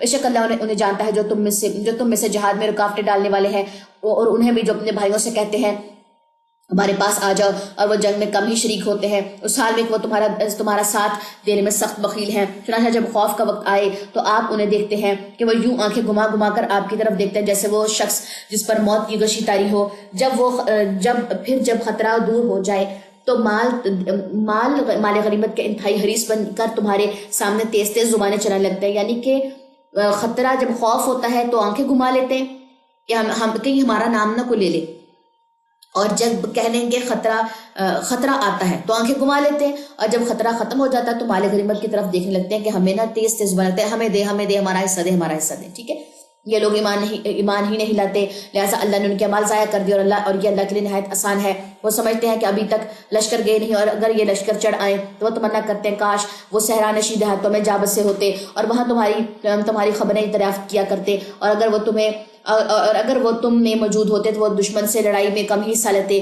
یقیناً تمہارے رسول اللہ کی جو ذات ہے بہترین نمونہ ہے، اور اس شخص کے لیے جو اللہ سے ملاقات اور یوم آخرت کی امید رکھتا ہے اور کثرت سے اللہ کا ذکر کرتا ہے. دیکھیں غزوہ احزاب جو تھا اس میں رسول اللہ صلی اللہ علیہ وسلم ہر کام میں قدم بہ قدم رہے، بھوک پیاس برداشت کرنا، خندقیں کھودنا، ٹھیک ہے، ہر چیز میں جو تھا انہوں نے حصہ لیا. تو یہاں پہ کہا گیا ہے کہ یقیناً تمہارا رسول تمہارے لیے بہترین نمونہ ہے. ٹھیک ہے، اور مومنوں جب لشکر دیکھے تو کھائیے تو وہی ہے جس کا اللہ اور اس کا رسول نے ہم سے وعدہ کیا تھا، اور اللہ اور اس کے رسول نے سچ کہا تھا، اور اس چیز نے ان کے امان اور فرما برداری کو اور زیادہ کر دیا. مومنوں میں سے کچھ لوگ وہ ہیں جنہوں نے اللہ سے جو عہد کیا تھا وہ سچ کر دکھایا. چنانچہ ان میں سے بعض نے اپنا عہد پورا کیا، یعنی کہ شہادت پا گئے، اور ان میں سے بعض منتظر ہیں یعنی کہ ان کو شہادت نہیں ملی، اور انہوں نے عہد میں کوئی تبدیلی نہیں کی. یعنی کہ بعض جو تھے بچ کے جیت کے واپس آ گئے اور ایمان یافتہ تھے. ٹھیک ہے، تاکہ اللہ سچوں کو ان کی سچائی کی جزا دے اور منافقوں کو اگر چاہے تو عذاب دے یا ان کی توبہ قبول فرمائے. یقینا اللہ بہت مغفرت والا نہایت رحم کرنے والا ہے. اور غزوہ احزاب میں اللہ نے کافروں کو ان کی ناکامی کے غصے میں لوٹا دیا, وہ کوئی فائدہ حاصل نہ کر سکے, اور اس لڑائی میں اللہ مومنوں کے لیے کافی ہو گیا اور اللہ بہت قوت والا نہایت غالب ہے. یعنی کہ لڑائی ہوئی نہیں تھی, خندقیں کھودی گئی تھی, اور خندق یعنی کہ گہرائیاں سائڈوں پہ جہاں پہ مسلمان تھے, اور بالکل سائڈوں پہ خندق کھودی گئی تھی اور وہ ان خندقوں میں آ بھی نہیں سکے تھے. ٹھیک ہے, مطلب اتنی گہری جو تھی وہ خندقیں جو تھی وہ مسلمانوں نے جو تھی وہ کھودی تھی. اور اہل کتاب میں سے جن لوگوں نے کافروں کی مدد کی تھی انہیں اللہ نے ان کے قلعوں سے اتارا اور ان کے دلوں میں رعب ڈال دیا, اور تم ان کے ایک گروہ کو قتل کر رہے تھے یعنی کہ بنو قریظہ کو, اور دوسرے گروہ کو قیدی بنا رہے تھے, اور اللہ نے تمہیں ان کی زمینوں اور ان کے گھروں, ان کے اموال اور ان کی زمین کا وارث بنا دیا جسے تمہارے قدموں نے روندا نہیں تھا, اور اللہ ہر شے پر خوب قادر ہے. اے نبی اپنی بیویوں سے کہہ دیجئے اگر تم دنیا کی زندگی اور اس کی زینت چاہتی ہو تو آؤ میں تمہیں کچھ سامان دوں اور تمہیں بھلے طریقے سے رخصت کر دوں, اور اگر تم اللہ اور اس کے رسول اور آخرت کے گھر کو چاہتی ہو تو اللہ نے تم میں سے نیک کام کرنے والیوں کے لیے اجر عظیم تیار کر رکھا ہے. اے نبی کی بیویوں, تم میں سے جو کوئی کھلی بے حیائی کا ارتکاب کرے اسے دوہرا عذاب دیا جائے گا اور اللہ کے لیے یہ نہایت آسان ہے. نیکسٹ ہے جی ہمارے پاس آیت نمبر 31 اور پارہ جو ہے وہ 22 سٹارٹ ہونے جا رہا ہے اور سورہ احزاب ہی ہے ہمارے پاس.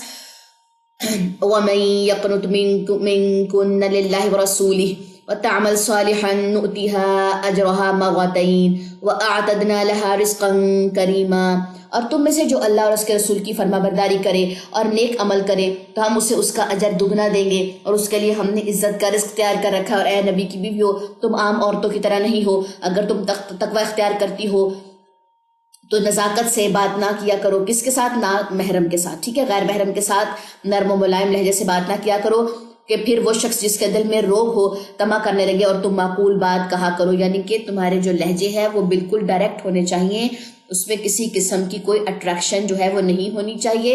اور یہاں پہ کیا بات آئی ہے کہ تم عام عورتوں کی طرح نہیں ہو. اے نبی کی بیویوں, نیکی اختیار کرنا مطلب وہ ایزا رول ماڈل ہم ان کو دیکھیں گے. اگر وہ برائی کریں گی تو ان کو دگنا عذاب دیا جائے گا, اگر اچھائی کریں گی تو ان کو دگنا اجر دیا جائے گا. اور تم اپنے گھروں میں ٹک کر رہو, یعنی کہ عورتوں کے لیے اصل گھر جو ہے, اصل ٹھکانہ جو ہے وہ اس کا اپنا گھر ہے. یہ بس اس معاشرے نے جو ہے یہ باتیں عورت کے دماغ میں ڈال دی ہیں کہ جو عورت کا کوئی گھر نہیں ہوتا, پہلے وہ باپ کے گھر میں ہوتی ہے, پھر وہ شوہر کے گھر میں ہوتی ہے, پھر وہ بیٹے کے گھر میں ہوتی ہے. دیکھیں, عورت ہی گھر بناتی ہے, مرد کو گھر بنانا نہیں آتا. مرد صرف پیسہ کما سکتا ہے, اس پیسے سے گھر عورت بناتی ہے. پتہ نہیں ہمارے معاشرے میں یہ جو ہندوؤں سے باتیں آئی ہوئی ہیں, انہوں نے عورتوں کو اتنا زیادہ کہہ لیں کہ بدزن کر دیا ہے گھر کے معاملات کو یا گھر کی ذمہ داریوں کو لے کے کہ جی ہم گھروں کے کام یا ہم گھروں کو کیوں دیکھیں جب ہمارا کو اپنا گھر ہی نہیں. عورت کو گھر بنانے کی ذمہ داری اللہ نے دی ہے, مردوں کو تو دی نہیں ہے. تو یہ بات کیسے دماغ میں آئی ہے کہ جی عورت کا اپنا کو گھر نہیں ہے, باپ کا گھر اس کا اپنا ہوتا ہے, بھائیوں کا گھر اس کا اپنا ہوتا ہے. ہاں, تھوڑی جب آپ سین سے ہٹے ہوئے ہوتے ہیں تو آپ کی وہ قدر و قیمت اس طرح سے نہیں ہوتی. آپ کسی اور گھر میں جو ہے وہ لاڈلی ہو جاتی ہیں اور کسی اور گھر میں آپ کی قدر و قیمت تھوڑی سی کم ہو جاتی ہے کیونکہ آپ ریگولر نہیں ڈسکس ہو رہے ہوتے اس طرح سے. ٹھیک ہے, اور دوسری بات یہ یہاں پہ گھر میں رہنے سے مراد کہ گھر میں عورت کے لیے اللہ نے سکون رکھا ہے, باہر نہیں رکھا سکون. آپ جتنی بھی جابینس خواتین کو دیکھ لیں ان کو ڈبل روٹین کرنی پڑتی ہے, جاب بھی کرتی ہیں, گھروں کو بھی دیکھتی ہیں, بچوں کو بھی دیکھتی ہیں, ان کا اپنا سکون جو ہے وہ کیا ہوتا ہے. اور مرد کی جو روزی روٹی اس میں اللہ نے جو برکت رکھی ہے وہ عورت کی روزی روٹی میں اس طریقے سے برکت نہیں ہے. ٹھیک ہے, تو یہاں پر کیا کہا گیا ہے کہ تم اپنے گھروں میں جو ہے وہ قرار پکڑو, ٹک کر بیٹھو, اور گزشتہ دور جہالت کی زیب و زینت کی نمائش کی مانند اپنی زیب و زینت کی نمائش نہ کرتی پھرو. تو یہاں پہ کیا بتایا گیا, جو عورتیں اپنی زیب و زینت کی نمائش کرتی ہیں وہ دور جہالیت والے کام کرتی ہیں. ٹھیک ہے, دور جہالت یہ اس طریقے سے آئے گا, یا نہیں یہاں پہ آئے گی کیونکہ یا یہاں پہ لکھی ہوئی ہے جس کی وجہ سے میں کنفیوز ہوئی ہوں.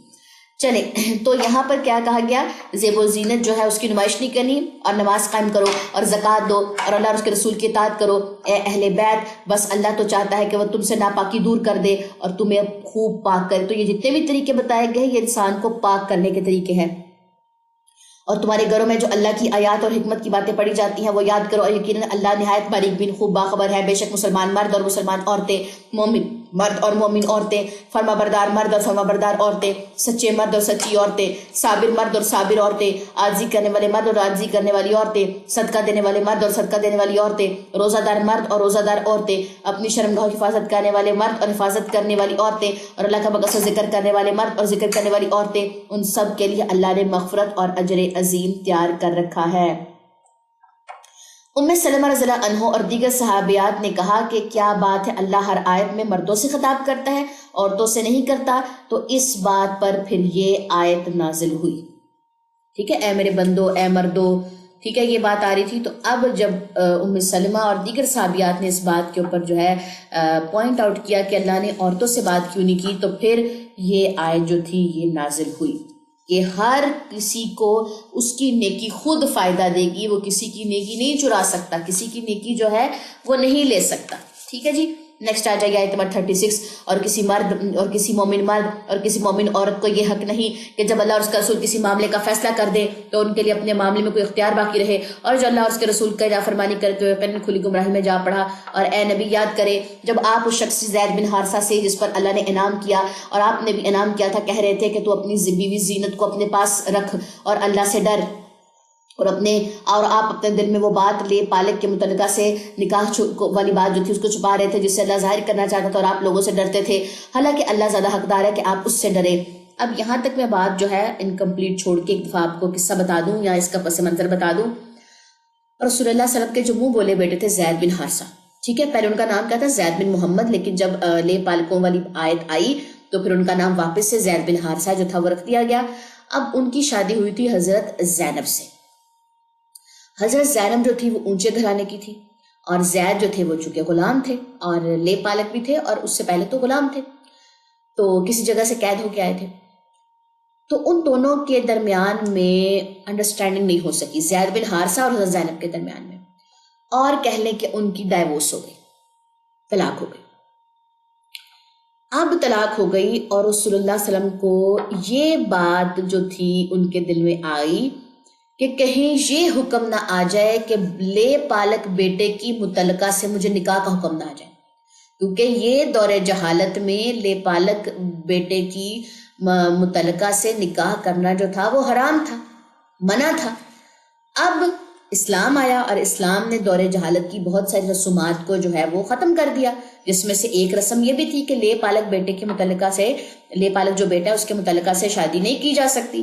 تو یہاں پہ اللہ تعالیٰ رسول اللہ صلی اللہ علیہ وسلم کو کہہ رہے ہیں کہ آپ لوگوں سے ڈر رہے تھے، آپ زیادہ حقدار ہے اس بات کے کہ آپ اللہ سے ڈریں، ٹھیک ہے۔ پھر جب زید نے اس سے اپنی حاجت پوری کر لی تو ہم نے اس کا نکاح آپ سے کر دیا تاکہ مومنوں کے لیے اپنے منہ بولے بیٹوں کی بیویوں سے نکاح میں کوئی حرج نہ رہے جب وہ ان سے اپنی حاجت پوری کر لے، اور اللہ کا حکم تو پورا ہو کر ہی رہتا ہے۔ تو یہاں پر کیا بات بتائی گئی ہے کہ جب زید اور جو زینب تھی، جب زید نے اپنی بیوی سے اپنی حاجت پوری کر لی، جو بھی ان کے درمیان میں انڈرسٹینڈنگ تھی جو بھی تھا، لیکن ان کے درمیان مزید جو تھا وہ رشتہ نہیں بڑھ سکا، تو پھر ان کا جو نکاح تھا وہ حضرت محمد صلی اللہ علیہ وسلم سے ہو گیا۔ حضرت زینب جو تھی ان کے نکاح میں آئی، اور حضرت زینب جو تھی بہت زیادہ صدقہ کرنے والی خاتون تھی، اور نکاح کہہ لیں کہ ان کا آسمان پہ ہی ہو گیا تھا، فیصلہ ان کا آسمان پہ ہی ہو گیا تھا، آسمانوں پہ ہو گیا تھا۔ یہ اس بات کے اوپر بہت زیادہ جو تھی وہ سب بیویوں میں اس بات کے اوپر خوش ہوتی تھی کہ میرا جو نکاح ہے رسول اللہ صلی اللہ علیہ وسلم کے ساتھ جو ہے وہ آسمانوں پہ ہی ہو گیا تھا۔ نیکسٹ آ جائیے آیت نمبر 38، اور نبی کے لیے اس بات میں کوئی حرج نہیں کہ جو اللہ نے اس کے لیے مقرر کر دی، جو لوگ انبیاء پہلے گزر چکے ان میں بھی اللہ کا یہی طریقہ ہے، اور اللہ کا حکم ایک طے شدہ فیصلہ ہوتا ہے۔ وہ انبیاء جو اللہ کے پیغام پہنچاتے تھے اور ان سے ڈرتے تھے اور اس کے سوا کسی سے نہیں ڈرتے تھے، اور اللہ حساب لینے والا کافی ہے۔ محمد صلی اللہ علیہ وسلم تمہارے مردوں میں سے کسی کا باپ نہیں، لیکن وہ اللہ کے رسول خاتم النبیین ہے، اور اللہ ہر شے کو خوب جاننے والا ہے، یعنی کہ رسول اللہ صلی اللہ علیہ وسلم کی جو بیویاں ہیں، ازواج ہیں، وہ امت کی مائیں ہیں، ٹھیک ہے، ان سے نکاح نہیں ہو سکتا، لیکن رسول اللہ صلی اللہ علیہ وسلم کسی مرد کے باپ نہیں ہے، وہ آپ ان کو باپ کا درجہ نہیں دے سکتے، وہ نبی ہے، ٹھیک ہو گیا۔ اسی لیے زید بن محمد سے زید بن حارثہ رکھ لیا گیا کہ لے پالک بھی بیٹے جو ہیں ان کو بھی نام نہیں دیا جائے گا، لیکن رسول اللہ صلی اللہ علیہ وسلم کی وفات کے بعد یا ان کے ہوتے بھی ازواج جو تھی وہ امت کی مائیں تھی، ان سے نکاح نہیں ہو سکتا، ماؤں سے نکاح نہیں ہو سکتا۔ اے ایمان والو تم کثرت سے اللہ کو یاد کرو اور تم صبح شام اس کی تسبیح بیان کرو، وہی ہے جو تم پر رحمت بھیجتا ہے، اس کے فرشتے رحمت کی دعا کرتے ہیں تاکہ وہ تمہیں اندھیروں سے روشنی کی طرف نکال لائیں، اور اللہ مومنوں پر بہت رحم کرنے والا ہے۔ جس دن وہ اللہ سے ملیں گے تو ان کے لیے دعا ہوگی سلام، اور اللہ نے ان کے لیے عزت والا اجر تیار کیا ہے، یعنی کہ جب ملاقات ہوگی ایک دوسرے سے کیا کریں گے؟ سلام کریں گے۔ اے نبی بلا شبہ ہم نے آپ کو گواہی دینے والا، بشارت دینے والا اور ڈرانے والا بنا کر بھیجا، اور اللہ کے حکم سے اس کی طرف دعوت دینے والا اور روشن چراغ بنا کر بھیجا، اور مومنوں کو اس بات کی بشارت دے دیجیے کہ بے شک ان کے لیے اللہ کی طرف سے بہت بڑا فضل ہے، اور کافروں و منافقوں کی اطاعت نہ کیجیے اور ان کی ایذا رسانی نظر انداز کر دیجیے، اور اللہ پر توکل کیجیے، اور اللہ کارساز کافی ہے۔ اے ایمان والو جب تم مومن عورتوں سے نکاح کرو پھر انہیں چھونے سے پہلے انہیں طلاق دے دو تو تمہارے ان پر کوئی عدت نہیں ہے، اور تم اس عدت کو شمار کرو، لہٰذا تم پر کوئی عدت نہیں کہ تم اس کو شمار کرو، لہٰذا تم انہیں کچھ دیر دلا کر نہایت اچھے طریقے سے رخصت کر دو۔ تو یعنی کہ ایمان والوں کو کیا کہا گیا ہے کہ جب کسی عورت سے تمہارا نکاح ہوا ہے، تم نے ابھی اس کو چھوا نہیں ہے اور اس سے پہلے ہی طلاق دے دی ہے، تو تم نے وہ عورتیں جو ہے وہ عدت پوری نہیں کریں گی، ٹھیک ہے۔ اے نبی بے شک ہم نے آپ کے لیے آپ کی وہ بیویاں حلال کر دی جن کے مہر آپ نے ادا کر دیے، اور وہ کنیزیں بھی جو آپ کی ملکیت ٹھہری، ان کنیزوں میں سے جو اللہ نے آپ کو غنیمت میں دے دی، اور آپ کے چچا کی بیٹیاں اور آپ کی پھوپھیوں کی بیٹیاں اور آپ کے ماموں کی بیٹیاں اور آپ کی خالاؤں کی بیٹیاں بھی جنہوں نے آپ کے ساتھ ہجرت کی، اور مومن عورت بھی اگر وہ اپنے آپ کو نبی کے لیے ہبہ وقف کر دے، اور اگر نبی یہ ارادہ کرے کہ اسے اپنے نکاح میں لے آئے، جبکہ یہ اجازت دوسرے مسلمانوں کے سوا خاص آپ کے لیے ہے کہ ان سے آپ نکاح کر سکتے ہیں، باقی مسلمانوں کو ان سے نکاح کی اجازت نہیں ہے۔ ہم خوب جانتے ہیں جو کچھ ہم نے ان مومنوں پر، ان کی بیویوں اور ان کی لونڈیوں کے بارے میں فرض کیا ہے آپ کے لیے ازواج کی یہ حلت، اس لیے کہ آپ پر کوئی تنگی نہ رہے، اللہ بہت بخشنے والا نہایت رحم کرنے والا ہے، ٹھیک ہے جی۔ اب یہ جو بھی ہجرت کر کے آئی تھیں خواتین، یہ ان کی بات یہاں پہ ہو رہی ہے کہ نبی جو ہے کسی سے بھی نکاح کر سکتے ہیں۔ تو جب رسول صلی اللہ علیہ وسلم کی طبیعت نے اجازت نہیں دی تو آپ نے بہت سارے ایسے پرپوزل ایسے تھے، جب خواتین پرپوزل لے کر آتی نکاح میں آنے کے لیے تو آپ صلی اللہ علیہ وسلم نہیں ان کو لیتے تھے۔ ہر نکاح کسی مسئلے سے ہوا ہے، ٹھیک ہے۔ دین کو فروغ دینے کے لیے، دین کو کسی مقام پہ پہنچانے کے لیے ہر نکاح کے اوپر ایک سٹوری موجود ہے۔ نیکسٹ آ جائیے جی، نیکسٹ ہے ہمارے پاس آیت نمبر 51۔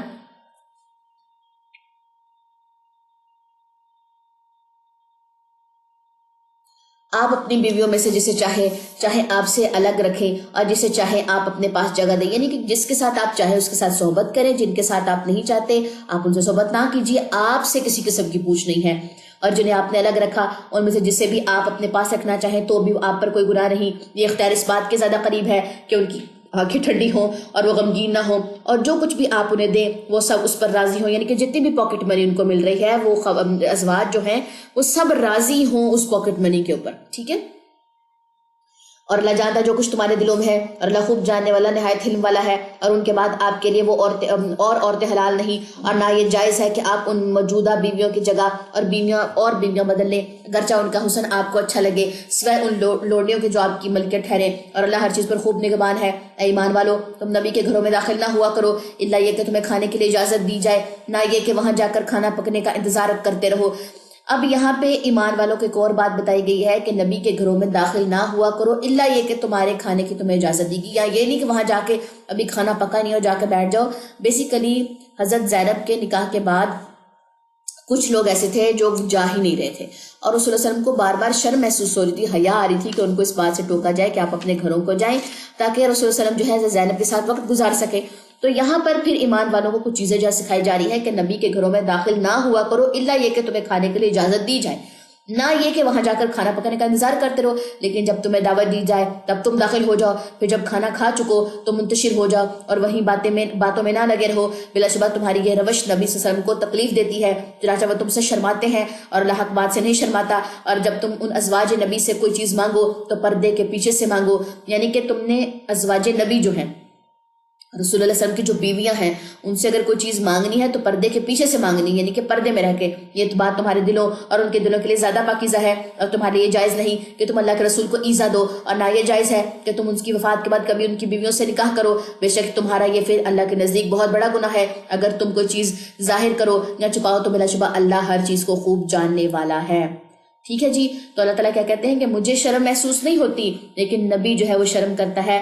تم جو ہے وہاں بیٹھ کے باتیں کرتے ہو اور نبی کو جو ہے وہ ایذا دیتے ہو اور وہاں سے اٹھتے ہی نہیں ہو, باتوں میں لگے ہوئے ہو. تو یہ سارے معاملات نہیں کرنے. اور یہ کس واقعہ پیش آیا تھا جس روز حضرت زینب کے ساتھ جو تھا رسول اللہ صلی اللہ علیہ وسلم کا جو تھا وہ نکاح تھا. باری باری وہ سب کے حجرے سے ایک دفعہ ہو کر آ گئے تھے کہ ہو سکتا ہے کہ اس حجرے والے حجرے سے اٹھ کر چلے جائیں لوگ, لیکن جا ہی نہیں رہے تھے. تو پھر جو تھی یہ آیات نازل ہوئی. نیکسٹ آ جائیے آیت نمبر 55.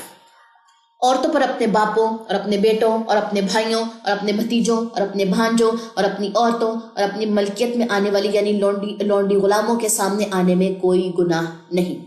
اور اے عورتوں تم اللہ سے ڈرتی رہو, بے شک اللہ ہر چیز پر گواہ ہے. یعنی کہ ان کے سامنے پردہ نہ کیا جائے. ٹھیک ہے, کوئی گناہ نہیں ہے اگر آپ نہ کریں پردہ, کوئی گناہ نہیں ہے. بلا شبہ اللہ اور اس کے رسول اور اس کے فرشتے نبی پر رحمت بھیجتے ہیں, یعنی کہ درود بھیجتے ہیں. اے ایمان والو تم بھی اس پر درود بھیجو اور خوب سلام بھیجو. رسول اللہ صلی اللہ علیہ وسلم نے فرمایا کہ جو شخص مجھ پر ایک بار درود بھیجے گا اللہ اس پر 10 رحمتیں نازل کرے گا, 10 درجات بلند کرے گا اور اس کے 10 گناہ معاف کر دے گا. یہ کوئی ایسا آپ کے سامنے عمل ہے کہ جس سے گناہ بھی معاف ہوتے ہوں؟ ایک تو ہے نا لا الہ الا اللہ محمد رسول, لا الہ الا اللہ وحدہ لا شریک لہ لہ الملک ولہ الحمد وہو علی کل شیء قدیر. ٹھیک ہے, آپ ایک دفعہ پڑھیں گے 100 دفعہ پڑھیں گے اتنی ہی آپ کی نیکیاں لکھی جائیں گی, اتنی آپ کے گناہ معاف ہوں گے. اور ساتھ ہی ساتھ درود ابراہیمی کی بھی جو ہے وہ کثرت کریں. نبی صلی اللہ علیہ وسلم کے اوپر جو درود بھیجنا ہے وہ بھیجیں, اس کی جو فضیلت ہے وہ ہمارے سامنے ہے. اور آپ کو پتہ ہے کہ جو درود ہے وہ رسول اللہ علیہ وسلم تک پہنچتا ہے. جس بھی طریقے سے پڑھیں گے وہ نبی تک پہنچے گا. اچھے لہجے میں پڑھیں گے, اچھی آوازوں سے پڑھیں گے تو بھی, بری آوازوں سے پڑھیں گے تو بھی. نیکسٹ آ جائیے جی آیت نمبر 57. بلا شبہ جو لوگ اللہ اور اس کے رسول کو ایذا پہنچاتے ہیں اللہ نے ان پر دنیا اور آخرت میں لعنت کی ہے اور ان کے لیے رسوا کن عذاب تیار کر رکھا ہے. اور جو لوگ مومن مردوں اور مومن عورتوں کو ایذا پہنچائے جبکہ انہوں نے کوئی جرم نہ کیا ہو تو یقیناً ان لوگوں نے بہتان اور کھلے گناہ کا بوجھ اٹھایا. اے نبی اپنی بیویوں اور اپنی بیٹیوں اور مومنوں کی عورتوں سے کہہ دیجئے کہ وہ اپنے اوپر اپنی چادریں لٹکا لیا کریں. اب یہاں پہ پردے کا جو حکم ہے وہ واضح طور پہ آ رہا ہے کہ اپنے اوپر اپنی چادریں جو ہیں وہ لٹکا لیں. دیکھیں یہ ایسی چادریں ہیں جو سر کے اوپر سے اوڑی جاتی ہیں جس سے پورا بدن ڈھک جاتا ہے. یہ خمار کے علاوہ چادر ہے. ٹھیک ہے, خمار یہ جو سکاف سا ہم باندھتے ہیں نا, یہ سکاف سا, یہ اس کے علاوہ چادر ہے جو سروں سے لے کے نیچے پاؤں تک آئے گی. ٹھیک ہے. اور ام سلمہ رضی اللہ عنہ نے بیان کیا کہ جب عورتوں کے متعلق یہ حکم نازل ہوا تو ان ساری عورتیں جب باہر نکلتی تو ایسے لگتا کہ ان کے سروں پر کوے بیٹھے ہوئے ہوں ان سیاہ چادروں کی وجہ سے جو وہ اپنے سروں پر لیتی تھی. یعنی کہ اتنی بڑی بڑی چادریں انہوں نے ان ساری خاتونوں نے جو تھی وہ لی ہوئی ہوتی تھی. اب آگے پڑھتے ہیں اس آیت کا پورشن. یہ بات اس کے زیادہ قریب ہے کہ وہ پہچان لی جائے اور انہیں ایذا نہ پہنچائی جائے اور اللہ بہت بخشنے والا نہایت رحم کرنے والا ہے. اگر منافقین اور جن لوگوں کے دلوں میں مرض ہے اور مدینے میں جھوٹی افواہیں اڑانے والے باز نہ آئے تو ہم ضرور آپ کو ان پر مسلط کر دیں ہم ضرور آپ کو ان پر مسلط کر دیں گے. پھر وہ آپ کے پاس اس مدینہ میں تھوڑی مدت ہی رہ سکیں گے. وہ ددکارے ہوئے ہیں, جہاں بھی وہ پائے جائیں گے پکڑ لیے جائیں گے اور بری طرح قتل کر دیے جائیں گے. جو لوگ پہلے گزر چکے ان میں بھی اللہ کا یہی طریقہ رہا اور آپ اللہ کے طریقے میں ہرگز کوئی تبدیلی نہیں پائیں گے. آیت نمبر 63. لوگ آپ سے قیامت کے بارے میں پوچھتے ہیں, کہہ دیجیے اس کا علم تو بس اللہ ہی کے پاس ہے, آپ کو کیا خبر شاید قیامت قریب ہی ہو. بلا شبہ اللہ نے کافروں پر لعنت کی ہے اور ان کے لیے خوب بھڑکتی ہوئی آگ تیار کر رکھی ہے. وہ اس میں ہمیشہ ابد تک رہیں گے اور وہ اپنا کوئی دوست اور مددگار نہیں پائیں گے. جس دن آگ میں ان کے چہرے الٹ پلٹ کیے جائیں گے تو وہ کہیں گے اے کاش ہم نے اللہ کی اطاعت کی ہوتی اور ہم نے رسولوں کی اطاعت کی ہوتی. تو یہاں سے ہمیں یہ پتہ چلتا ہے جیسے ہم باربیکیو کرتے ہوئے لوہے کی سلاخ کے اوپر جو بوٹیاں لگی ہوئی ہوتی ہیں اس کو الٹ پلٹ کرتے ہیں نا, تو اس روز بھی چہروں کو الٹ پلٹ کیا جائے گا تاکہ اچھے طریقے سے بھولے جا سکے. آیت نمبر 67. اور وہ کہیں گے اے ہمارے رب بے شک ہم نے اپنے سرداروں اپنے بڑوں کی اطاعت کی تو انہوں نے ہمیں سیدھی راہ سے بھٹکا دیا. اے ہمارے رب ان کو دگنا عذاب دے اور ان پر بڑی سخت اور زیادہ لعنت کر. اے ایمان والو تم ان لوگوں کی طرح نہ ہو جانا جنہوں نے موسیٰ علیہ السلام کو ایذا دی تھی, پھر اللہ نے اسے اس جھوٹی بات سے بری کر دیا جو انہوں نے کہی تھی اور وہ اللہ کے نزدیک بڑے مرتبے والا تھا, بڑے رتبے والا تھا. اے ایمان والو اللہ سے ڈرو اور سیدھی یعنی کہ سچی بات کہا کرو, وہ تمہارے عمل درست کر دے گا. یعنی کہ سچائی کے ذریعے سیدھی بات کے ذریعے تمہارے عمل درست ہو جائیں گے, جھوٹ سے کبھی بھی عمل درست نہیں ہوں گے اور تمہارے لیے تمہارے گناہ بخش دے گا. جو اللہ اور اس کے رسول کی اطاعت کرے تو یقیناً اس نے بہت بڑی کامیابی حاصل کی. بلا شبہ ہم نے اپنی امانت آسمان اور زمین اور پہاڑوں کے سامنے پیش کی, امانت یعنی کہ قرآن, تو انہوں نے اسے اٹھانے سے انکار کر دیا انہوں نے قرآن کو اٹھانے سے انکار کر دیا، پہاڑوں نے، آسمانوں نے، زمینوں نے، کہ ہم قرآن کا بوجھ نہیں اٹھا سکتے، اور وہ اس سے ڈر گئے، اور وہ امانت انسان نے اٹھا لی۔ یقیناً وہ بہت بڑا ظالم اور بہت جاہل ہے۔ انسان نے کہا، انسان کے سامنے جب قرآن جو ہے، جو آسمانی کتاب ہے وہ پیش کی، تو اس نے کہا میں اس کا بوجھ اٹھا لوں گا، کیونکہ انسان ظالم ہے، جاہل ہے اور جلدی کرتا ہے۔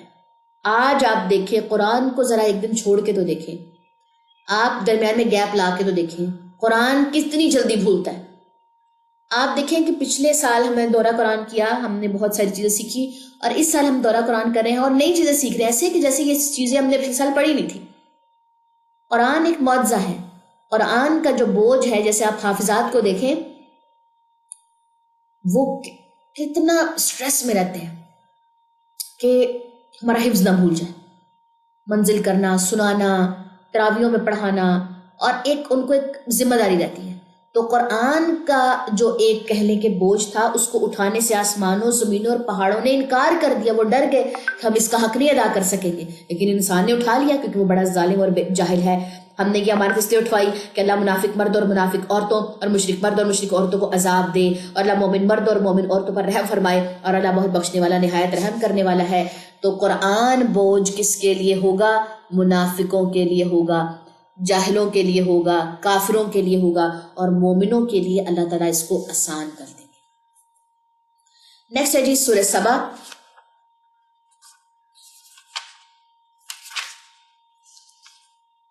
سورہ سبا کیا نام ہے اس کے؟ کچھ پیجز ہم پڑھ لیتے ہیں تاکہ ہمارا نصف ہو جائے، ٹھیک ہے؟ اعوذ باللہ من الشیطان الرجیم، بسم اللہ الرحمن الرحیم، الحمد للہ الذی لہ ما فی السماوات وما فی الارض ولہ الحمد فی الآخرہ وہو الحکیم الخبیر۔ تمام تعریف اللہ ہی کے لیے ہے جس کا وہ سب کچھ ہے، جو آسمانوں میں اور جو زمین میں اور آخرت میں بھی ہم اسی کے لیے ہے، اور وہ نہایت حکمت والا باخبر ہے۔ وہ جانتا ہے جو کچھ زمین میں داخل ہوتا ہے اور جو کچھ اس سے نکلتا ہے، اور جو کچھ آسمان سے اترتا ہے اور جو کچھ اس میں چڑھتا ہے، اور وہ نہایت رحم کرنے والا، بہت بخشنے والا ہے۔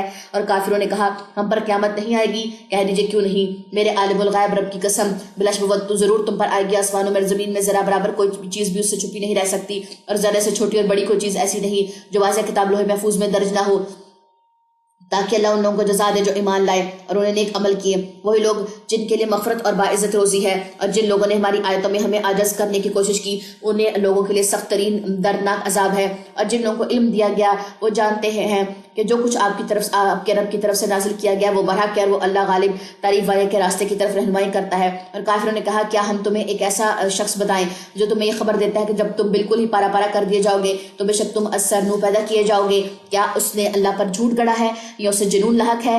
قطع نہیں، بلکہ جو لوگ آخرت پر ایمان نہیں رکھتے وہ عذاب اور دور کی گمراہی میں پڑے ہیں۔ کیا پھر انہوں نے اپنے آگے اور اپنے پیچھے آسمان و زمین کی طرف نہیں دیکھا؟ اگر ہم چاہیں تو انہیں زمین میں دھسا دے یا ہم ان پر آسمان کے ٹکڑے گرا دے، بلا شبہ اس میں ہر رجوع کرنے والے بندے کے لیے ضرور ایک نشانی ہے۔ جو کرنا ہم نے اب داؤد کو اپنی طرف سے فضیلت عطا کی، ہم نے حکم دیا اے پہاڑوں اس کے ساتھ تسبیح دہراؤ، اور اے پرندوں تم بھی، اور ہم نے اس کے لیے لوہا نرم کر دیا۔ اب یہ جتنے بھی معجزات ہیں یہ داؤد علیہ السلام کو دیے گئے، جتنے بھی انعامات ہیں، ٹھیک ہے، کہ تو کامل کشادہ زرے بنا اور کڑیاں جوڑنے میں مناسب اندازہ رکھ، اور تم سب نیک عمل کرو، جو تم کرتے ہو بلا شبہ اس سے میں خوب جانتا ہوں۔ تو لوہے کو نرم کیا، جیسے آج ہمارے لیے کوئی کپڑا نرم ہے نا، نرم کپڑا، آپ ایسا سمجھے کہ لوہا ایسے نرم تھا۔ اب آپ لوہے کو دیکھیں کتنا سخت ہے، ہارڈ ہے، ہم اس کو پگھلا تو نہیں سکتے، لیکن داؤد علیہ السلام جیسے لوہے کو ہاتھ لگاتے تھے وہ نرم ہو جاتا تھا۔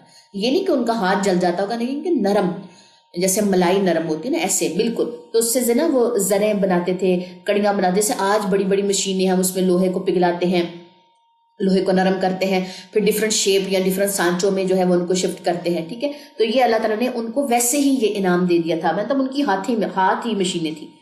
اور ہوا کو سلیمان کے تابع کیا، اس کا صبح کا چلنا ایک ماہ کی مسافت تھا، اور اس کا شام کا چلنا بھی ایک ماہ کی مسافت تھا، اور ہم نے اس کے لیے پگھلے ہوئے تانبے کا چشمہ بہا دیا، اور کچھ جن اس کے تابع کر دیے جو اس کے سامنے اس کے رب کے حکم سے کام کرتے تھے، اور میں سے جو ہمارے حکم سے سرکشی کرتا تو ہم اسے خوب بھڑکتی آگ کے عذاب کا مزہ چکھاتے۔ سلیمان جو چاہتا جن اس کے لیے وہی بنا دیتے، مثلا عالیشان عمارتیں اور تصویریں اور حوضوں جیسے بڑے بڑے لگن، اور ایک ہی جگہ چولہوں پر جمی ہوئی دیگیں۔ اے آل داؤد شکرانے کے طور پر نیک عمل کرو، اور میرے بندوں میں سے شکر گزار تھوڑے ہی ہیں۔ کہا جاتا ہے کہ یہ جو دیگیں تھی نا، پہاڑوں کو تراش کر بنائی گئی تھی، جنہیں اٹھا کر ادھر ادھر نہیں لے جایا جا سکتا تھا، اس میں ایک وقت میں یعنی کہ بیک وقت ہزاروں افراد کا کھانا پک جاتا تھا. یہ سارے کام جنات کیا کرتے تھے. ٹھیک ہے. اور شکرانے کے طور پر کیا کرو؟ عمل کرو، نیک عمل کرو. یہ نہیں کہ اللہ تعالیٰ تیرا شکر ہے، اللہ تیرا شکر اور برائی کرتے رہے. اللہ تعالیٰ نے کیا بات سکھائی ہے؟ شکرانے کے طور پہ نیک عمل کیا کرو. پھر جب ہم نے سلیمان پر موت کا فیصلہ نافذ کر دیا تو جنوں کو گھن کے کیڑے کے سوا کسی چیز نے بھی سلیمان کی موت کی اطلاع نہ دی. سلیمان علیہ السلام ایک سٹک کے سہارے کھڑے تھے اور وہیں پر ان کی موت ہو گئی. اور جو یہ دھیمک ہے نا، اس نے وہ لکڑی کو جو سٹک تھی وہ پوری کھائی، اور جب وہ سٹک ختم ہوئی تو سلیمان علیہ السلام گر پڑے. تب جنوں کو پتا چلا کہ سلیمان علیہ السلام جو ہے وہ فوت ہو گئے. تو اس سے میں یہ پتا چلا کہ نبیوں کے پاس غیب کا علم نہیں ہے اور جنوں کے پاس بھی غیب کا علم نہیں ہے. جنوں کو پتہ ہی نہیں تھا کہ سلیمان علیہ السلام کی جو ہے وہ وفات پا چکے ہیں. ٹھیک ہے. تو یہاں پر اللہ تعالیٰ نے بتایا ہے پھر جب اطلاع نہ دی اور اس کی لاٹھی کو کھاتا رہا، پھر جب وہ گر پڑا تو جنہوں نے جان لیا کہ اگر وہ غیب جانتے ہوتے تو اس کے سوا تو وہ اس رسوا کن مشقت میں مبتلا نہ رہتے. یعنی کہ ان کو اس بات کا جلدی علم پڑ جاتا کہ سلیمان علیہ السلام جو ہے فوت ہو چکے. وہ اتنے ٹائم بعد، پتہ نہیں کتنا ٹائم لگا اس ٹک کو دھیمک کو کھاتے ہوئے، کتنا عرصہ لگا، اور کب ان کو اس بات کا احساس ہوا کہ سلیمان علیہ السلام ویسے ہی کھڑے ہیں، مطلب پتہ ہی نہیں تھا جنوں. ٹھیک ہے. نیکسٹ آ جائیے. آیت نمبر ہے جی 15. سبا قوم کے لیے اس کی بستی میں یقیناً ایک عظیم نشانی تھی. دائیں اور بائیں طرف 2 باغ تھے. اب سبا یعنی کہ ایک یہاں پہ قوم ہے، ان کے نا یہ جو قوم تھی نا، جو ان کا ایریا تھا، دائیں بائیں بہت زیادہ باغات تھے، بہت زیادہ باغات تھے. ہم نے کہا تو اپنے رب کا رزق کھاؤ، اس کا شکر ادا کرو، یہ پاکیزہ شہر ہے اور رب بڑا بخشنے والا ہے. پھر انہوں نے جب ہدایت سے منہ موڑا تو ہم نے ان پر بند ڈیم کا سیلاب بھیج دیا، اور ان کے دونوں باغوں کے بدلے ہم نے انہیں 2 ایسے باغ دیے جو بد مزہ پھل، بکثرت جھاؤ اور کچھ بیروں والے تھے. یہ ہم نے انہیں ان کی ناشکری کی سزا دی، اور ہم ناشکر ہی کو سزا دیتے ہیں. اور ہم نے ان اہل سبا کے اور ان کی بستیوں کے درمیان جن میں ہم نے برکت رکھی تھی کئی بستیاں وہاں متصل یعنی کہ سارے راہ آباد رکھی تھی، اور ان میں ہم نے چلنے آنے جانے کی منزلیں مقرر کر دی تھی. اور ہم نے کہا تم ان میں راتوں اور دنوں کو امن سے سفر کرو.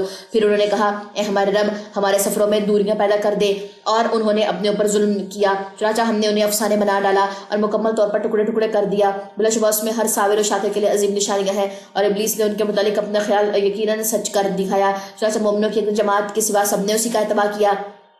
اور ابلیس کا ان پر کوئی زور نہ تھا مگر اس لیے کہ ہم اسے جان لیں جو آخرت پر ایمان رکھتا ہے، اور ان میں سے بھی جو آخرت کے متعلق شک میں ہے. اور آپ کا رب ہر چیز پر خوب نگہبان ہے. اے نبی آپ کہہ دیجئے انہیں پکارو جنہیں تم نے اللہ کے سوا معبود خیال کیا تھا. وہ آسمانوں میں اور زمینوں میں ذرا برابر اختیار نہیں رکھتے، اور نہ ان کا ان دونوں میں کوئی حصہ ہے، اور نہ ان میں سے کوئی اللہ کا مددگار ہی ہے. اور ان کے ہاں صرف اس شخص کی سفارش نفع دے گی جسے اللہ نے اجازت دے دی. حتیٰ کہ جب ان کے دلوں سے گھبراہٹ دور کر دی جاتی ہے تو ہم کہتے ہیں ہم تمہارے رب نے کیا کہا؟ وہ کہتے ہیں حق یعنی کہ سچ کہا، وہ بہت بلند بہت بڑا ہے. کہہ دیجئے تمہیں آسمانوں اور زمین سے کون رزق دیتا ہے؟ کہہ دیجئے اللہ ہی. اور بلا شبہ ہم یا تم ہدایت پر ہیں یا کھلی گمراہی میں. کہہ دیجئے جو ہم نے جرم کیا تم سے اس کی بابت نہیں پوچھا جائے گا، اور نہ ہم سے اس کی بابت پوچھا جائے گا جو تم عمل کرتے ہو. کہہ دیجئے ہمارا رب ہم سب کو جمع کرے گا، پھر وہ ہمارے درمیان حق کے ساتھ فیصلہ کرے گا، اور وہی ہے بہتر فیصلہ کرنے والا خوب جاننے والا. کہہ دیجئے تم مجھے وہ معبود دکھاؤ جنہیں تم نے شریک ٹھہرا کر اللہ کے ساتھ ملا دیا. ایسا ہرگز نہیں بلکہ وہی غالب خوب حکمت والا ہے. اور ہم نے آپ کو تمام انسانوں کے لیے بشارت دینے والا اور ڈرانے والا ہی بنا کر بھیجا، لیکن اکثر لوگ نہیں جانتے. اور وہ کہتے ہیں اگر تم سچے ہو تو یہ وعدہ کب پورا ہوگا؟ کہہ دیجئے تمہارے لیے ایک ایسے دن کا وعدہ ہے کہ نہ تم اس سے ایک گھڑی پیچھے رہ سکو گے اور نہ تم آگے بڑھ سکو گے. اور جن لوگوں نے کفر کیا انہوں نے کہا ہم اس قرآن پر ہرگز ایمان نہیں لائیں گے اور نہ ان کتابوں پر جو اس سے پہلے کی ہیں. اور اے نبی کاش آپ دیکھیں جب ظالم لوگ آپ اپنے رب کے سامنے کھڑے کیے جائیں گے اس حال میں کوئی ایک دوسرے کو الزام دے رہے ہوں گے تو جو لوگ دنیا میں کمزور سمجھے جاتے تھے ان لوگوں سے کہیں گے جو تکبر کرتے تھے اگر تم نہ ہوتے تو یقیناً اگر ہم مومن ہوتے. وہ لوگ جو تکبر کرتے تھے ان لوگوں سے کہیں گے جو کمزور سمجھے جاتے تھے کہ ہم نے تمہیں ہدایت سے روکا تھا جبکہ وہ تمہارے پاس آ گئی تھی، بلکہ تم خود ہی مجرم تھے. یعنی کہ انسان جو ہے وہ خود برائی کرتا ہے، خود جو ہے وہ جرم کا ارتکاب کرتا ہے، کوئی دوسرا انسان جو ہے وہ اس کے اوپر اس کو نہیں لگا سکتا.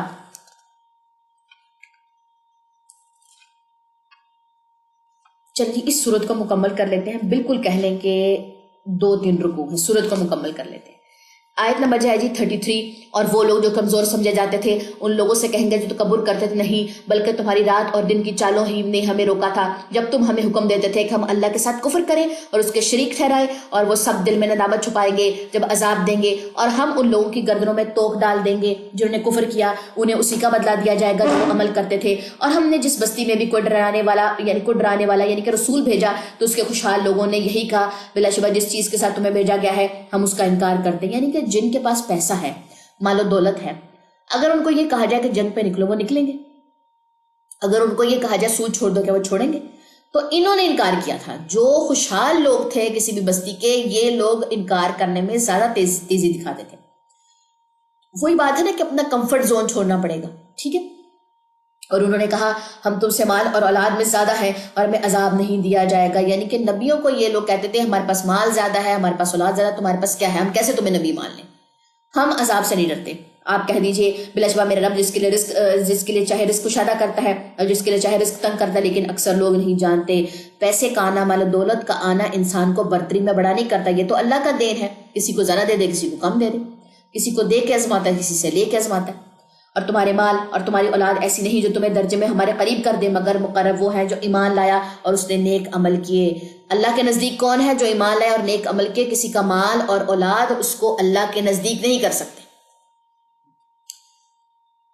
تو یہی لوگ ہیں جن کے لیے ان کے اعمال کا دگنا بدلہ ہے اور وہ بالا خانوں میں امن سے رہیں گے۔ اور جو لوگ ہمیں عاجز کرنے کے لیے ہماری آیتوں کو جھٹلانے میں لگے ہوئے ہیں وہی لوگ عذاب میں حاضر کیے جائیں گے۔ کہہ دیجئے بے شک میرا رب اپنے بندوں میں سے جس کے لیے چاہے رزق کشادہ کرتا ہے اور جس کے لیے چاہے تنگ کرتا ہے، اور تم جو چیز بھی خرچ کرتے ہو وہ اس کا عوض دیتا ہے، اور وہ سب سے بہتر رزق دینے والا ہے۔ اور جس دن وہ ان سب کو جمع کرے گا وہ فرشتوں سے کہے گا کیا یہ لوگ تمہاری ہی عبادت کیا کرتے تھے؟ وہ کہیں گے تو پاک ہے، تو ہی اس کے ماں سوا ہمارا کارساز ہے، بلکہ وہ تو جنوں کی عبادت کرتے تھے، ان کے اکثر انہی پر ایمان رکھتے ہیں۔ چنانچہ کہا جائے گا آج تمہارا کوئی بھی کسی کے لیے نفع نقصان کا کوئی اختیار نہیں رکھتا، اور ہم ان ظالموں یعنی کہ مشرکوں سے کہیں گے اس آگ کے عذاب کا مزہ چکھو جسے تم جھٹلاتے تھے۔ اور جب ان پر ہماری آیات یعنی کہ واضح آیات تلاوت کی جاتی ہیں تو وہ کہتے ہیں یہ ایسا آدمی ہی تو ہے جو چاہتا ہے کہ تمہیں ان معبودوں سے روک دے جن کی تمہاری باپ دادا عبادت کیا کرتے تھے، اور وہ کہتے ہیں یہ قرآن گھڑا ہوا جھوٹ ہی تو ہے۔ اور جب ان کافر لوگوں کے پاس حق آیا تو انہوں نے اس کے متعلق کہا تو یہ تو کھلا جادو ہے، اور ہم نے ان کفار کو کوئی کتاب نہیں دی کہ وہ اسے پڑھتے ہوں، اور ہم نے آپ سے پہلے ان کی طرف کوئی ڈرانے والا نہیں بھیجا، اور ان سے پہلے کے لوگوں نے بھی حق کو جھٹلایا تھا جبکہ یہ اس کے 10ویں حصے کو بھی نہیں پہنچتے جو ہم نے ان کو دیا۔ پھر انہوں نے میرے رسولوں کے جھٹلایا تو کیسا ہوا ان پر میرا عذاب۔ آیت نمبر 46، کہہ دیجئے بس میں تو تمہیں ایک بات کی نصیحت کرتا ہوں کہ تم اللہ کے لیے دو اور ایک کھڑے ہو جاؤ، پھر تم غور و فکر کرو۔ تمہارے ساتھی نبی میں کوئی دیوانگی کی بات نہیں، وہ تو صرف تمہیں ایک سخت عذاب کے آنے کے پہلے سے ڈرانے والا ہے۔ آپ کہہ دیجئے میں نے تم سے کوئی صلہ مانگا ہو تو وہ میرے لیے ہے، میرا صلہ تو اللہ دوبارہ پڑھتی ہوں، آپ کہہ دیجئے میں نے تم سے کوئی صلہ مانگا ہو تو وہ تمہارے لیے ہے، میرا صلہ تو اللہ کے ذمہ ہے اور وہ ہر شے پر شاہد ہے۔ یعنی کہ میں اگر تمہارے طرف دین کا پیغام لے کر آیا ہوں تو اس کا فائدہ تمہاری ہی ذات کو ہوگا، مجھے جو فائدہ پہنچانا ہے وہ اللہ کے ذمہ ہے۔ کہہ دیجئے بلا شبہ میرا رب ہی پیغمبر پر حق بات لکھا کرتا ہے، وہ غیب خوب جانتا ہے۔ آپ کہہ دیجئے حق آ گیا اور باطل نے نہ پہلی بار ابھرا اور نہ دوبارہ ابھرے گا۔ کہہ دیجئے اگر میں بہکا ہوا ہوں تو بلا شبہ میرے بہکنے کا وبال مجھے پر ہوگا، اور اگر میں ہدایت پر ہوں تو یہ اس وحی کی وجہ سے ہے جو میرا رب میری طرف کرتا ہے، بے شک وہ خود خوب سننے والا نہایت قریب ہے۔ اور کاش آپ دیکھیں جب وہ گھبرائے ہوئے ہوں گے تو وہ بھاگ کر بچ نہ سکیں گے، اور وہ قریب ہی کی جگہ سے پکڑ لیے جائیں گے، اور وہ کہیں گے ہم اب اس پر ایمان لائے، اور ان کے لیے اتنی دور کی جگہ سے ایمان کا حصول کہاں ممکن ہوگا، حالانکہ اس سے پہلے دنیا میں وہ اس کے منکر تھے اور دور کی جگہ سے بن دیکھے ہی اٹکل کے تیر پھینکتے تھے، اور ان کے چالوں کے درمیان آڑ حائل کر دی جائے گی جیسے اس سے پہلے ان جیسوں کے ساتھ کیا گیا تھا۔ بلا شبہ وہ تردد میں ڈالنے والے شک میں ہیں، یعنی کہ ان کے دلوں میں شک اس قدر ہوگا کہ وہ ایمان ہی نہیں لائیں گے، کسی صورت بھی وہ ایمان نہیں لے کر آئیں گے۔ ٹھیک ہے جی، سورہ سبا تک ہمارا جو ہے وہ لیسن ہو گیا، سورہ فاطر سے جو ہے وہ انشاءاللہ تعالی ہم کل جو ہے وہ سٹارٹ کریں گے۔